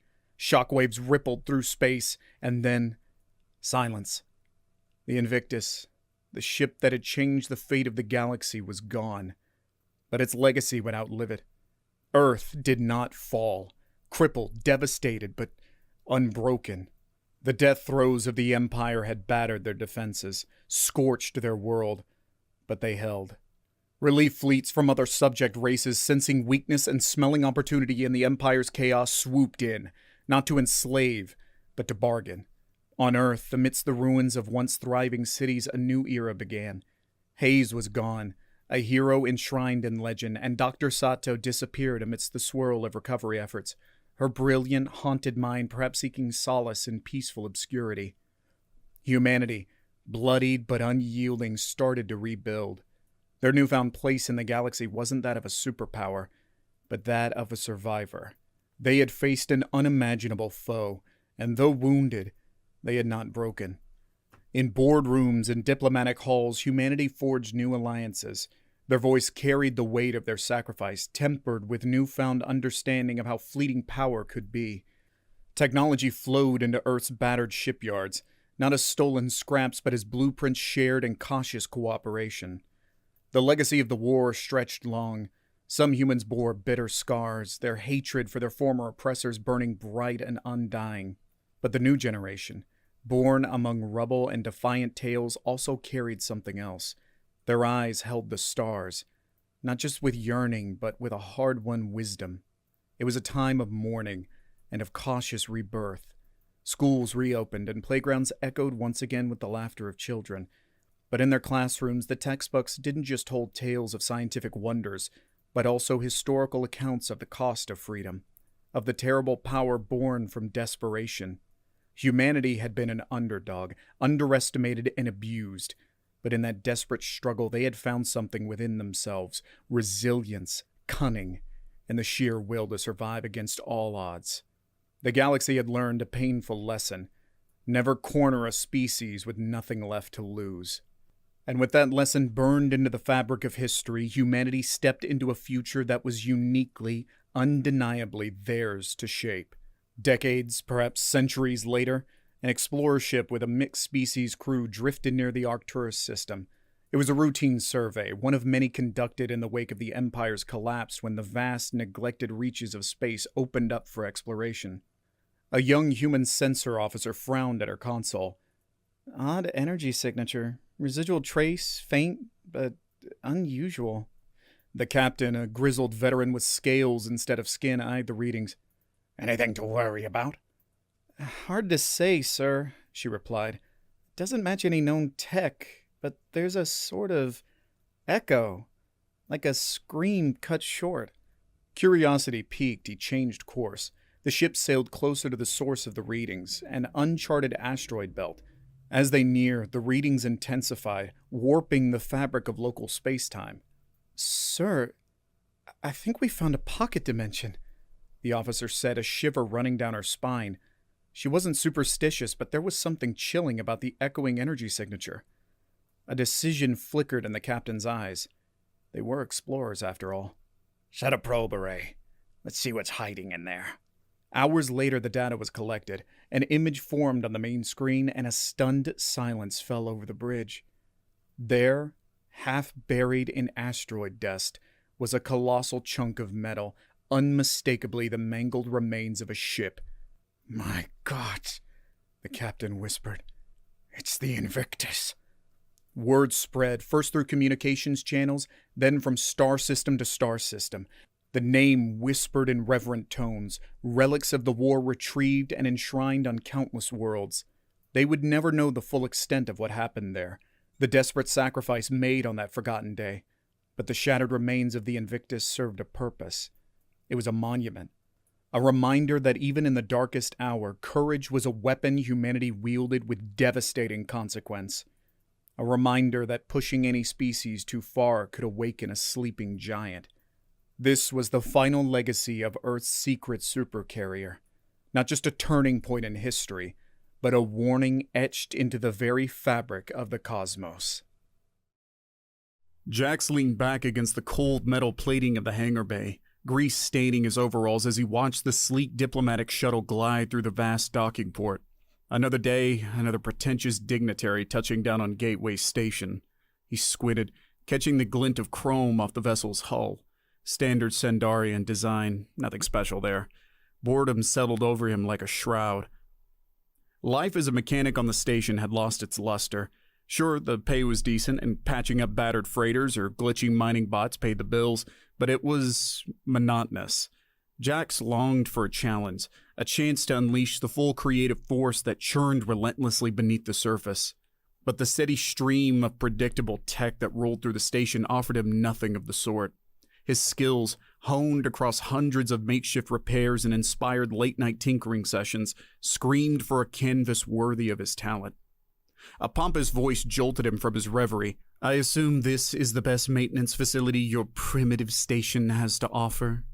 Jax turned, blinking in the harsh hangar lights, and found himself sizing up an alien who could have stepped straight out of a holodrama.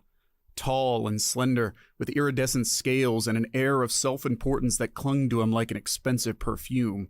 The alien sniffed disdainfully at his surroundings. "Ambassador Rizel," Jax drawled, offering a half-hearted salute. "Welcome to Gateway Station. And yes, you're looking at the best damn mechanic this side of the Milky Way." The ambassador's elongated brow arched skeptically. "Your reputation precedes you, then? I must confess I've never heard the name Jackson Varon mentioned in the galactic engineering circles I frequent." Jax shrugged, biting back a wry retort. Small-time mechanics on backwater space stations didn't tend to get invited to those sorts of parties. "Word travels slow, Ambassador. Now, about your shuttle." Ambassador Rizel gestured dismissively towards the gleaming vessel. "A minor engine calibration is required. I trust this is a task your rudimentary tools can handle." Jack's fingers twitched. Rudimentary? He'd show this pompous gasbag what rudimentary could do. A mischievous grin spread across his face. "Calibration, huh? You got a few hours to spare, Ambassador? Because I have a feeling that shuttle of yours could use a little more than just a tune-up." Ambassador Rizel narrowed his eyes, suspicion evident in the tightening of his jawline. "I have important negotiations scheduled. I cannot afford unnecessary delays." "Relax, Ambassador," Jax chuckled. "I'm not talking about a complete overhaul, just, a few tweaks, improvements." The ambassador's skepticism deepened. Improvements? Xandarian vessels are the pinnacle of engineering. What could a human mechanic possibly offer? Jax bristled, pride stinging at the dismissive tone. He was tired of humans being treated like backwater primitives, but instead of lashing out, he forced his features into a mask of nonchalance. "How about a friendly wager, Ambassador? Give me 3 hours with your shuttle. If it doesn't impress you, well, I'll clean every air filter on this station for free." Now it was Rizel's turn to grin, a flash of sharp teeth that made Jax's skin crawl. "Very well, human. I accept your challenge. But if you fail to Enhance, my vessel. Your species' reputation shall suffer the consequences. A shiver ran down Jax's spine. The galactic powers held a precarious balance, and any slight, real or perceived, could have devastating ripple effects. But he met the ambassador's gaze with unwavering confidence. Deal. With a flourish, Ambassador Rizel handed over a security code that granted access to the shuttle's systems. Do not disappoint me, Jackson Varen, he hissed, a hint of anticipation now mingling with his disdain.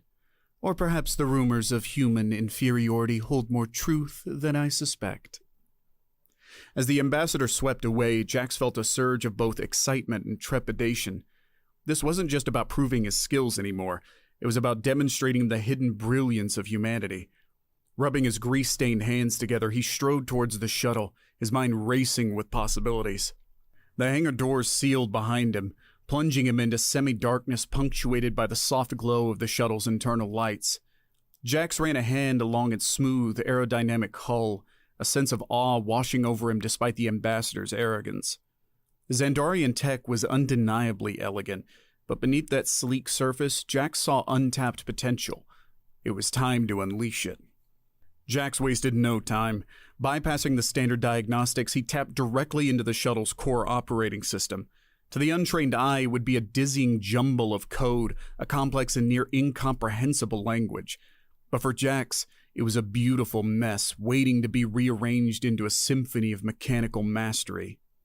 His fingers danced across an old interface pad, ancient text scavenged from a derelict freighter. He worked with a frantic energy, fueled by the thrill of the challenge and the sting of Rizel's insult. This wasn't just tinkering. It was a duel, a battle of wits and ingenuity. First, the power core. Xandarian engines were known for their efficiency, but they lacked raw aggression. Drawing inspiration from the patched-up mining bots he'd repaired countless times, Jax overhauled the energy distribution protocols, pushing the limits of what the hardware could safely handle. This alone would shave minutes off standard travel times. Next, the navigation systems. While Xandarian ships boasted cutting-edge mapping software, their algorithms were often rigid and overly cautious. Jax dug into his toolbox, unearthing a custom-built AI subroutine he'd designed on a rainy afternoon just for the fun of it. It was experimental, unpredictable, and probably a very bad idea under normal circumstances, but this was no normal flight. He spliced his AI into the navigation grid, the shuttle's systems momentarily stuttering in surprise at the unexpected intrusion. With a mischievous grin, Jax coaxed his creation to life. He'd programmed it with a hunger for shortcuts, a willingness to take calculated risks. The resulting hybrid system was as alien to the shuttle as it was to him, a thrilling and potentially volatile mix. Time was slipping away. Jax dove into the weapon systems, more out of habit than any intent of truly arming the shuttle. A diplomatic vessel this size wouldn't have much to offer, but as he skimmed through the basic laser protocols, a spark of inspiration ignited. He began toying with the firing sequences, subtly tweaking power distribution and targeting parameters. By the time he was done, the shuttle would be able to unleash a dazzlingly intricate light show, far more impressive than any standard armament. A little flair, perfect for intimidating negotiations or just showing off. A warning beep jolted him back to reality. 3 hours were up. Jax leaned back, sweat plastering his hair to his forehead, a wide grin splitting his face. This shuttle wasn't just improved, it was transformed. He just hoped he hadn't transformed it into a pile of space debris. The hangar doors slid open, bathing the shuttle in harsh fluorescent light. Ambassador Rizel returned, his movements filled with a calculated grace that masked his impatience. Well, human, shall I be expecting my shuttle to perform backflips and recite poetry now? Jax grinned, wiping his hands on a rag. Maybe not poetry, Ambassador, but I think you're gonna like what it does. The ambassador followed him onto the boarding ramp, his skeptical gaze sweeping over the shuttle. It looked exactly the same. There appears to be no change. Looks can be deceiving, my friend. Jax gestured towards the pilot's chair. Why don't you see for yourself? Rizel hesitated, then reluctantly settled into the plush seat. Under normal circumstances, he would never entrust his ship to an alien mechanic, let alone a human. But the wager had been made, and curiosity, however distasteful, was now gnawing at his composure. Jax slid into the co-pilot's chair, his heart pounding an excited rhythm in his chest. Buckle up, Ambassador. This is gonna be a bumpy ride. The engines roared to life, their familiar hum subtly deeper, infused with a newfound power. The shuttle lifted smoothly off the dock floor, and within moments they were soaring through the inky blackness of space. Standard departure sequence, Rysel noted, trying and failing to sound unimpressed. Just wait for it, Jax replied, his voice edged with a tremor of anticipation. Following the plotted course, they approached a dense asteroid field. Instead of initiating the usual cautious maneuvers, Jax nudged the controls. To his delight, his AI subroutine awoke with a hungry growl. The shuttle swerved suddenly, not slowing down, but charting a twisting path through the asteroid field. Rysel gasped, his grip tightening on the armrest. The proximity alarms were blaring, but Jax ignored them, trusting the hybrid navigation, the shuttle responding to his commands with electrifying precision. They hurtled through, sensors registering near misses that sent a thrill of exhilaration down Jax's spine. Where a Xandarian pilot would have slowed down or retreated, his creation saw only opportunity, a maze to be conquered at breakneck speed. When they burst free of the asteroid field, Ambassador Rysel was pale, scales shimmering between shades of shock and outrage. "Lunatic," he hissed. "You nearly destroyed us." Jax chuckled, the adrenaline still coursing through his veins. "Relax, Ambassador. Didn't I promise you an improvement?" He glanced at the chrono. "Check the sector time. We shaved a full 6 minutes off the standard Xandarian route." Rysel was silent, furiously accessing the ship's logs, his mouth twisted into a frown deepened by the second. This is impossible. These maneuvers, the risk calculations."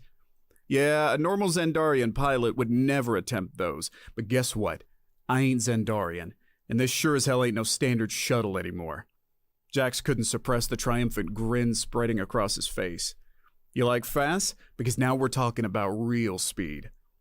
The ambassador's frown slowly morphed into something akin to grudging admiration. The rest of the journey was punctuated by Rysel's sharp intakes of breath as Jack unleashed the full potential of the improved shuttle. Dizzying spins, breathtaking climbs, and controlled falls that made Rysel bite back a scream. Every maneuver pushed the boundaries of what the ambassador had thought possible. And then there was the little light show that Jax had programmed on a whim. A press of a button and the once intimidating laser systems burst not with destructive force, but into a swirling, dancing tapestry of brilliant emerald light against the backdrop of space. It was utterly ridiculous, utterly useless, and Rysel found himself chuckling in disbelief at the sheer audacity of it. By the time they touched back down at Gateway Station, the ambassador was a changed alien. Gone was the arrogance, replaced by a grudging awe that struggled against his deeply ingrained sense of superiority. "Unorthodox," he finally muttered, disembarking from the shuttle with a newfound respect in his bearing. "And undeniably effective." "Effective? We practically rewrote the rule book," Jax beamed. Relief and triumph surged through him, washing away the last remnants of doubt. Rysel inclined his head ever so slightly. "I confess, Jackson Varen, you have surpassed my expectations." There was a subtle shift in his voice, a tentative dropping of the earlier disdain. "My apologies for underestimating human ingenuity." Jax's victory grin faltered. "Apologies? Man, you don't even know what you've done." A flicker of curiosity crossed the ambassador's face. "What do you mean?" Jackson leaned against the now gleaming hull of the shuttle. "You think this is just about you getting some hotshot pilot moves, don't you? Don't you see what this means on a bigger scale?" The words tumbled out of him, propelled by the years of stifled frustration and restless dreams. "This is about collaboration, Ambassador. What if Xandarian tech met human ingenuity on every level? Imagine the ships we could build, the problems we could solve, together." Rysel stood silent, his iridescent scales reflecting the dim lights of the hangar. Then he did something truly unexpected. He laughed, a harsh barking sound that softened into genuine amusement. "You humans, so relentless in your optimism, such boundless, often reckless ambition." The ambassador's gaze settled back on the shuttle, a flicker of something new dancing in his eyes. Possibility. "Your proposal has merit. My report to the Xandarian Council shall include an unexpected addendum. Jax couldn't suppress a triumphant whoop. Maybe he hadn't just tinkered with an engine today. Maybe he had tinkered with the future. As he watched the ambassador stride away, back straight and purpose in his step, Jax felt a flicker of that restless energy return. One shuttle, one overconfident alien. That was just the beginning. A whole galaxy of possibilities was just waiting out there, ripe for improvement, begging for a human touch. Now, if he could just convince his new friend Rizel to let him loose on the rest of the fleet. Word of Jax's mechanical genius spread through Gateway Station like wildfire, first in whispers, then in excited chatter echoing through the mess halls and corridors. Initially met with a mix of skepticism and amusement, the rumors were swiftly confirmed. It turned out that Ambassador Rizel's enhanced shuttle wasn't just a hot rod, it was a catalyst fueling a change in the perception of humanity in the vast tapestry of galactic society. Rizel's detailed report to the Xandarian Council painted a surprising picture of audacious innovation and untapped collaborative potential. The rigid, almost formulaic nature of Xandarian technology was subtly criticized, a hint that their unwavering reliance on efficiency and protocol had perhaps stifled a degree of creative exploration. Jackson Varon was framed not as a backwater mechanic, but as a harbinger of an unexpected paradigm shift, a symbol of the potential of a species often dismissed as unrefined and unpredictable. The response from the Council was cautious, yet undeniably intrigued. While no one proposed a full-blown alliance, galactic politics were a treacherous beast. A small-scale exchange program was proposed. Selected Xandarian engineers would visit Gateway Station and other designated human-populated hubs to study and collaborate with their human counterparts. It was tentative, a toe-dipping experiment, but it was a start. A crack in the carefully maintained image of Xandarian superiority. Jax, of course, became something of a celebrity overnight. His once humble workshop was now a bustling center of activity. Xandarian engineers with their haughty pride carefully masked behind an air of studied curiosity watched with a mixture of fascination and disorientation as he disassembled their pristine tech and rebuilt it with his own chaotic flair. He, in turn, discovered precision and elegance behind designs he'd initially judged as overly sleek. There were stumbles, of course. His experimental AI nearly caused a diplomatic incident when it decided to improve the station-wide ventilation system and inadvertently caused a temporary havoc in the ambassadorial quarters. Cultural nuances still led to misunderstandings, and the language barrier proved maddening. But what emerged was a sense of chaotic, messy, and ultimately exhilarating cross-pollination. In one particularly memorable instance, Jax and a young Xandarian engineer named Talira spent 2 sleepless days and nights locked in the workshop, furiously debating the optimal method for overclocking a starship reactor. At the brink of both exhaustion and a breakthrough, they emerged, eyes bloodshot and hair disheveled, sporting a monstrosity of a hybrid solution that was 3 times more powerful than the original and 5 times more likely to explode on first ignition. That, at least, was what the data predicted. Jax cheerfully shrugged as he strapped himself into a safety harness. It wouldn't be progress if it wasn't completely safe, would it? Life on Gateway Station wasn't just about tech anymore. The influx of Xandarians and the increased spotlight on humans created a fascinating clash of cultures. The station's grimy, utilitarian corridors now occasionally hosted elegant displays of shimmering Xandarian artwork, baffling to some yet strangely captivating. The once predictable menus in the mess hall now featured experimental fusion dishes that were either culinary breakthroughs or barely digestible disasters. Jax, thrust into the role of an unofficial liaison, found himself mediating heated philosophical debates in a makeshift tavern built from repurposed shipping containers. Over mugs of lukewarm synth-ale, he patiently explained human concepts like artistic license and calculated risk, while bewildered Xandarians tried to fathom the allure of extreme sports and sarcastic humor. There were plenty of eye rolls, exasperated sighs, and moments where understanding seemed hopelessly out of reach. But there were also bursts of laughter, impromptu jam sessions where Xandarian string compositions collided with Earth blues, and late-night debates over the true meaning of progress. It wasn't always harmonious. News reached them of isolated incidents on other stations and outposts where the shift in power, even a small one, stirred up resentment, and age-old prejudices bubbled to the surface. The fragility of this newfound intergalactic experiment hung in the balance. Yet, with each successful collaboration, each time a human-designed subroutine improved the efficiency of a Zondarian medical scanner or a Zondarian security protocol foiled an opportunistic smuggling ring, that balance tilted ever so slightly further in favor of acceptance. Even Ambassador Rizel, whose initial return to Gateway Station was fraught with barely veiled skepticism, began to grudgingly admit that the program had, against all odds, proven beneficial. Jax never lost his drive to tweak, improve, and push against boundaries. Now, though his shop echoed with new voices, new questions, and shared ambition that stretched far beyond any individual accomplishment, it was, as he often said while elbow-deep in a tangle of wires and half-dismantled tech, a goddamn beautiful mess. And the galaxy slowly but surely was beginning to agree.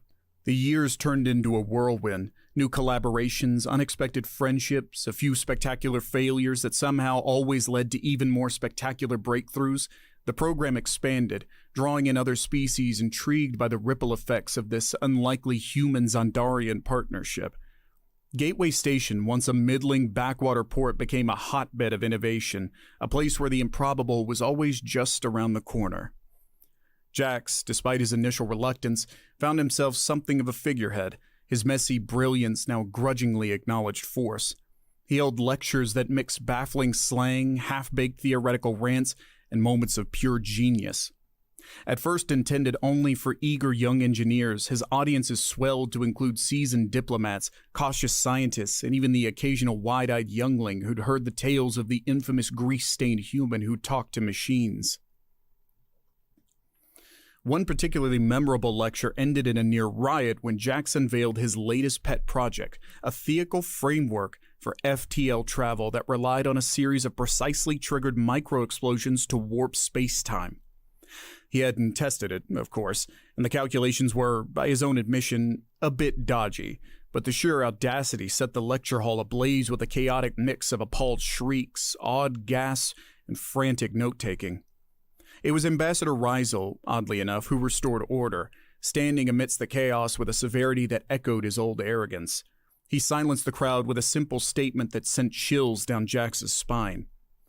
You might be witnessing the early and extremely dangerous stages of the next leap in interstellar exploration. Pay attention. Of course, it wasn't all about the big flashy ideas.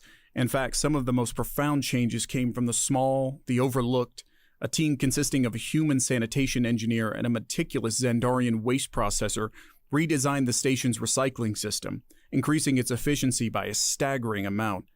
A quiet human botanist, inspired by delicate Zandarian floral symbiosis, revolutionized hydroponics, leading to a flourishing edible garden in most of the barren outposts. Jax himself never let go of his hands-on roots. His workshop remained his sanctuary, the scent of ozone and hot metal his most comforting aromatherapy. The quiet satisfaction of fixing a malfunctioning food replicator, of coaxing life back into a battered drone, continued to ground him, even as he found himself debating theoretical economics with galactic dignitaries. It was a constant reminder, no matter how complex things got, sometimes the greatest challenge was simply making something work. Yet amidst the progress, shadows remained. Not everyone shared the spirit of collaboration and the excitement of discovery.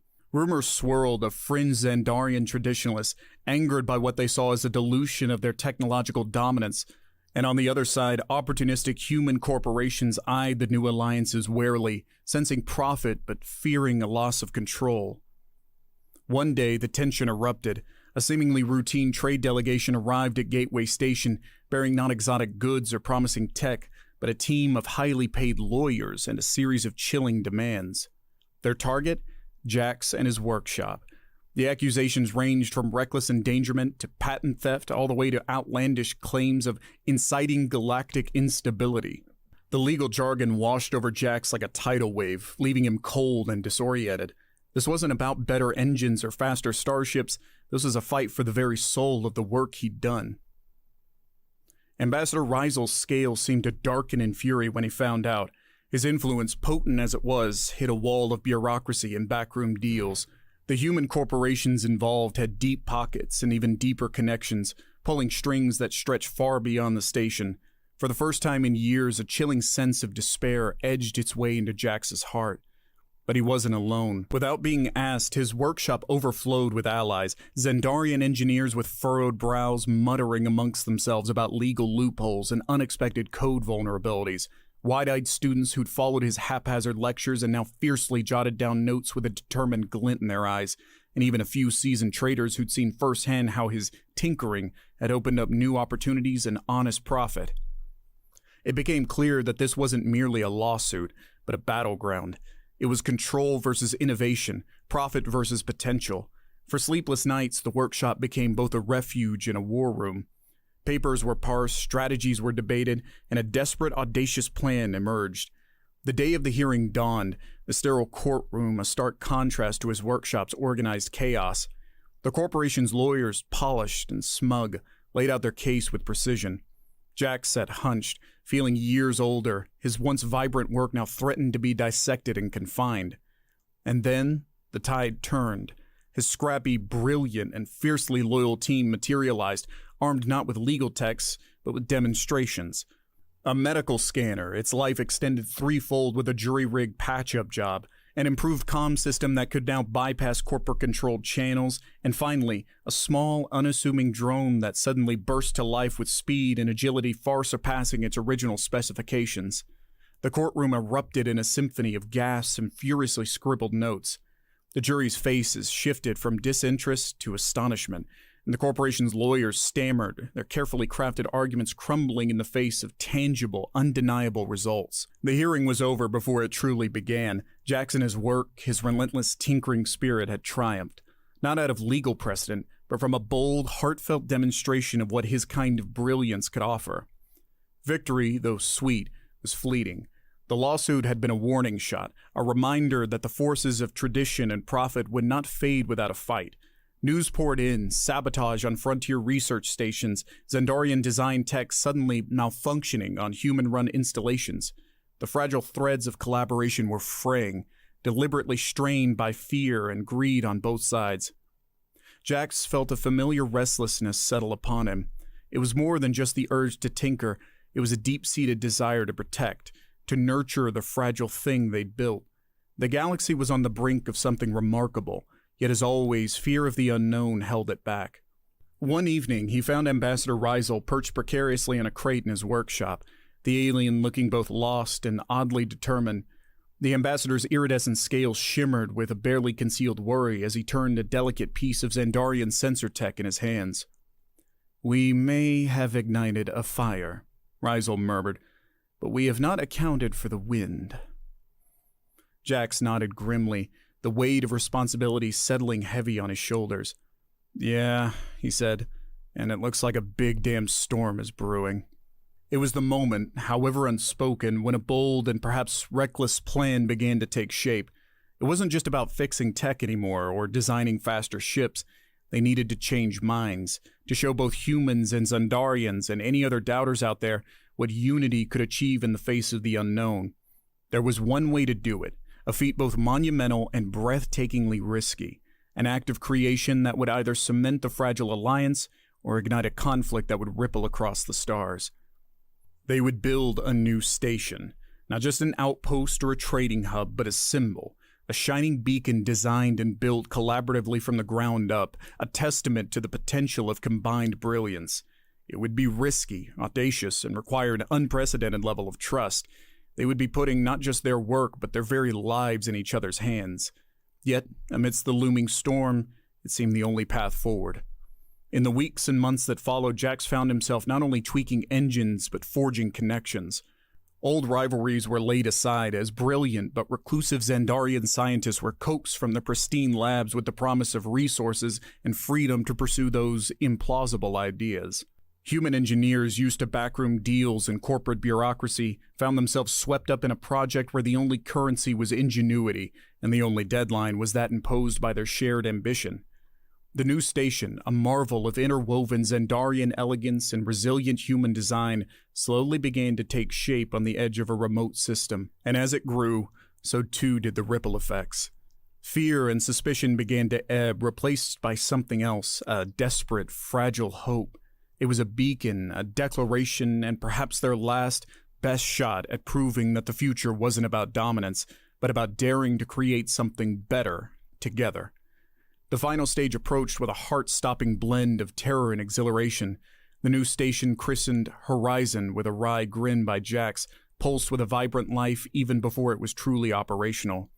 Corridors, once sterile, echoed with the percussive beat of human work songs mingling with the precise hum of Xandarian construction bots.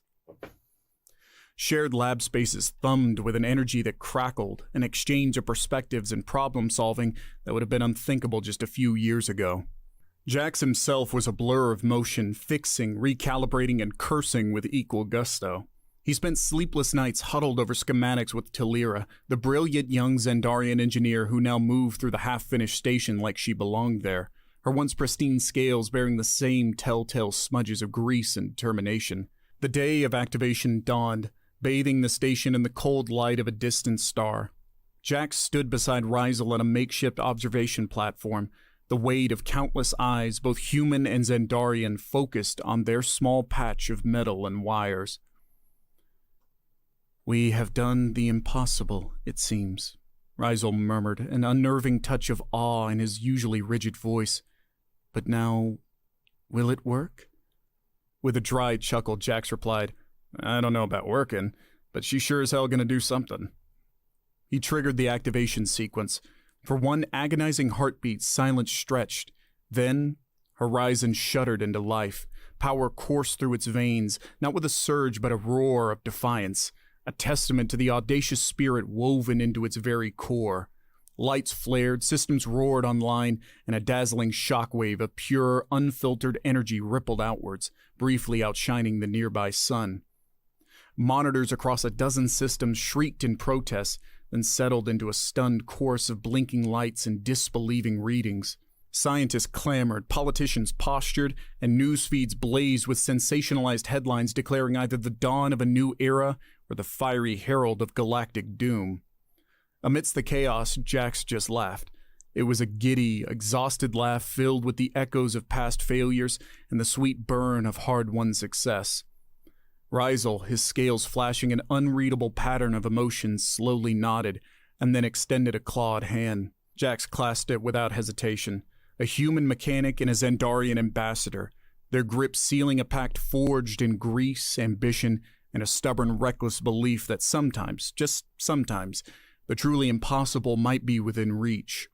Horizon, flawed, brilliant, and defiantly alive, pulsed against the backdrop of the cosmos. It was a beacon, a dare, an invitation. The galaxy had its answer. Now it was up to the rest of them, human and Xandarian, and whoever else wished to join, to decide what came next.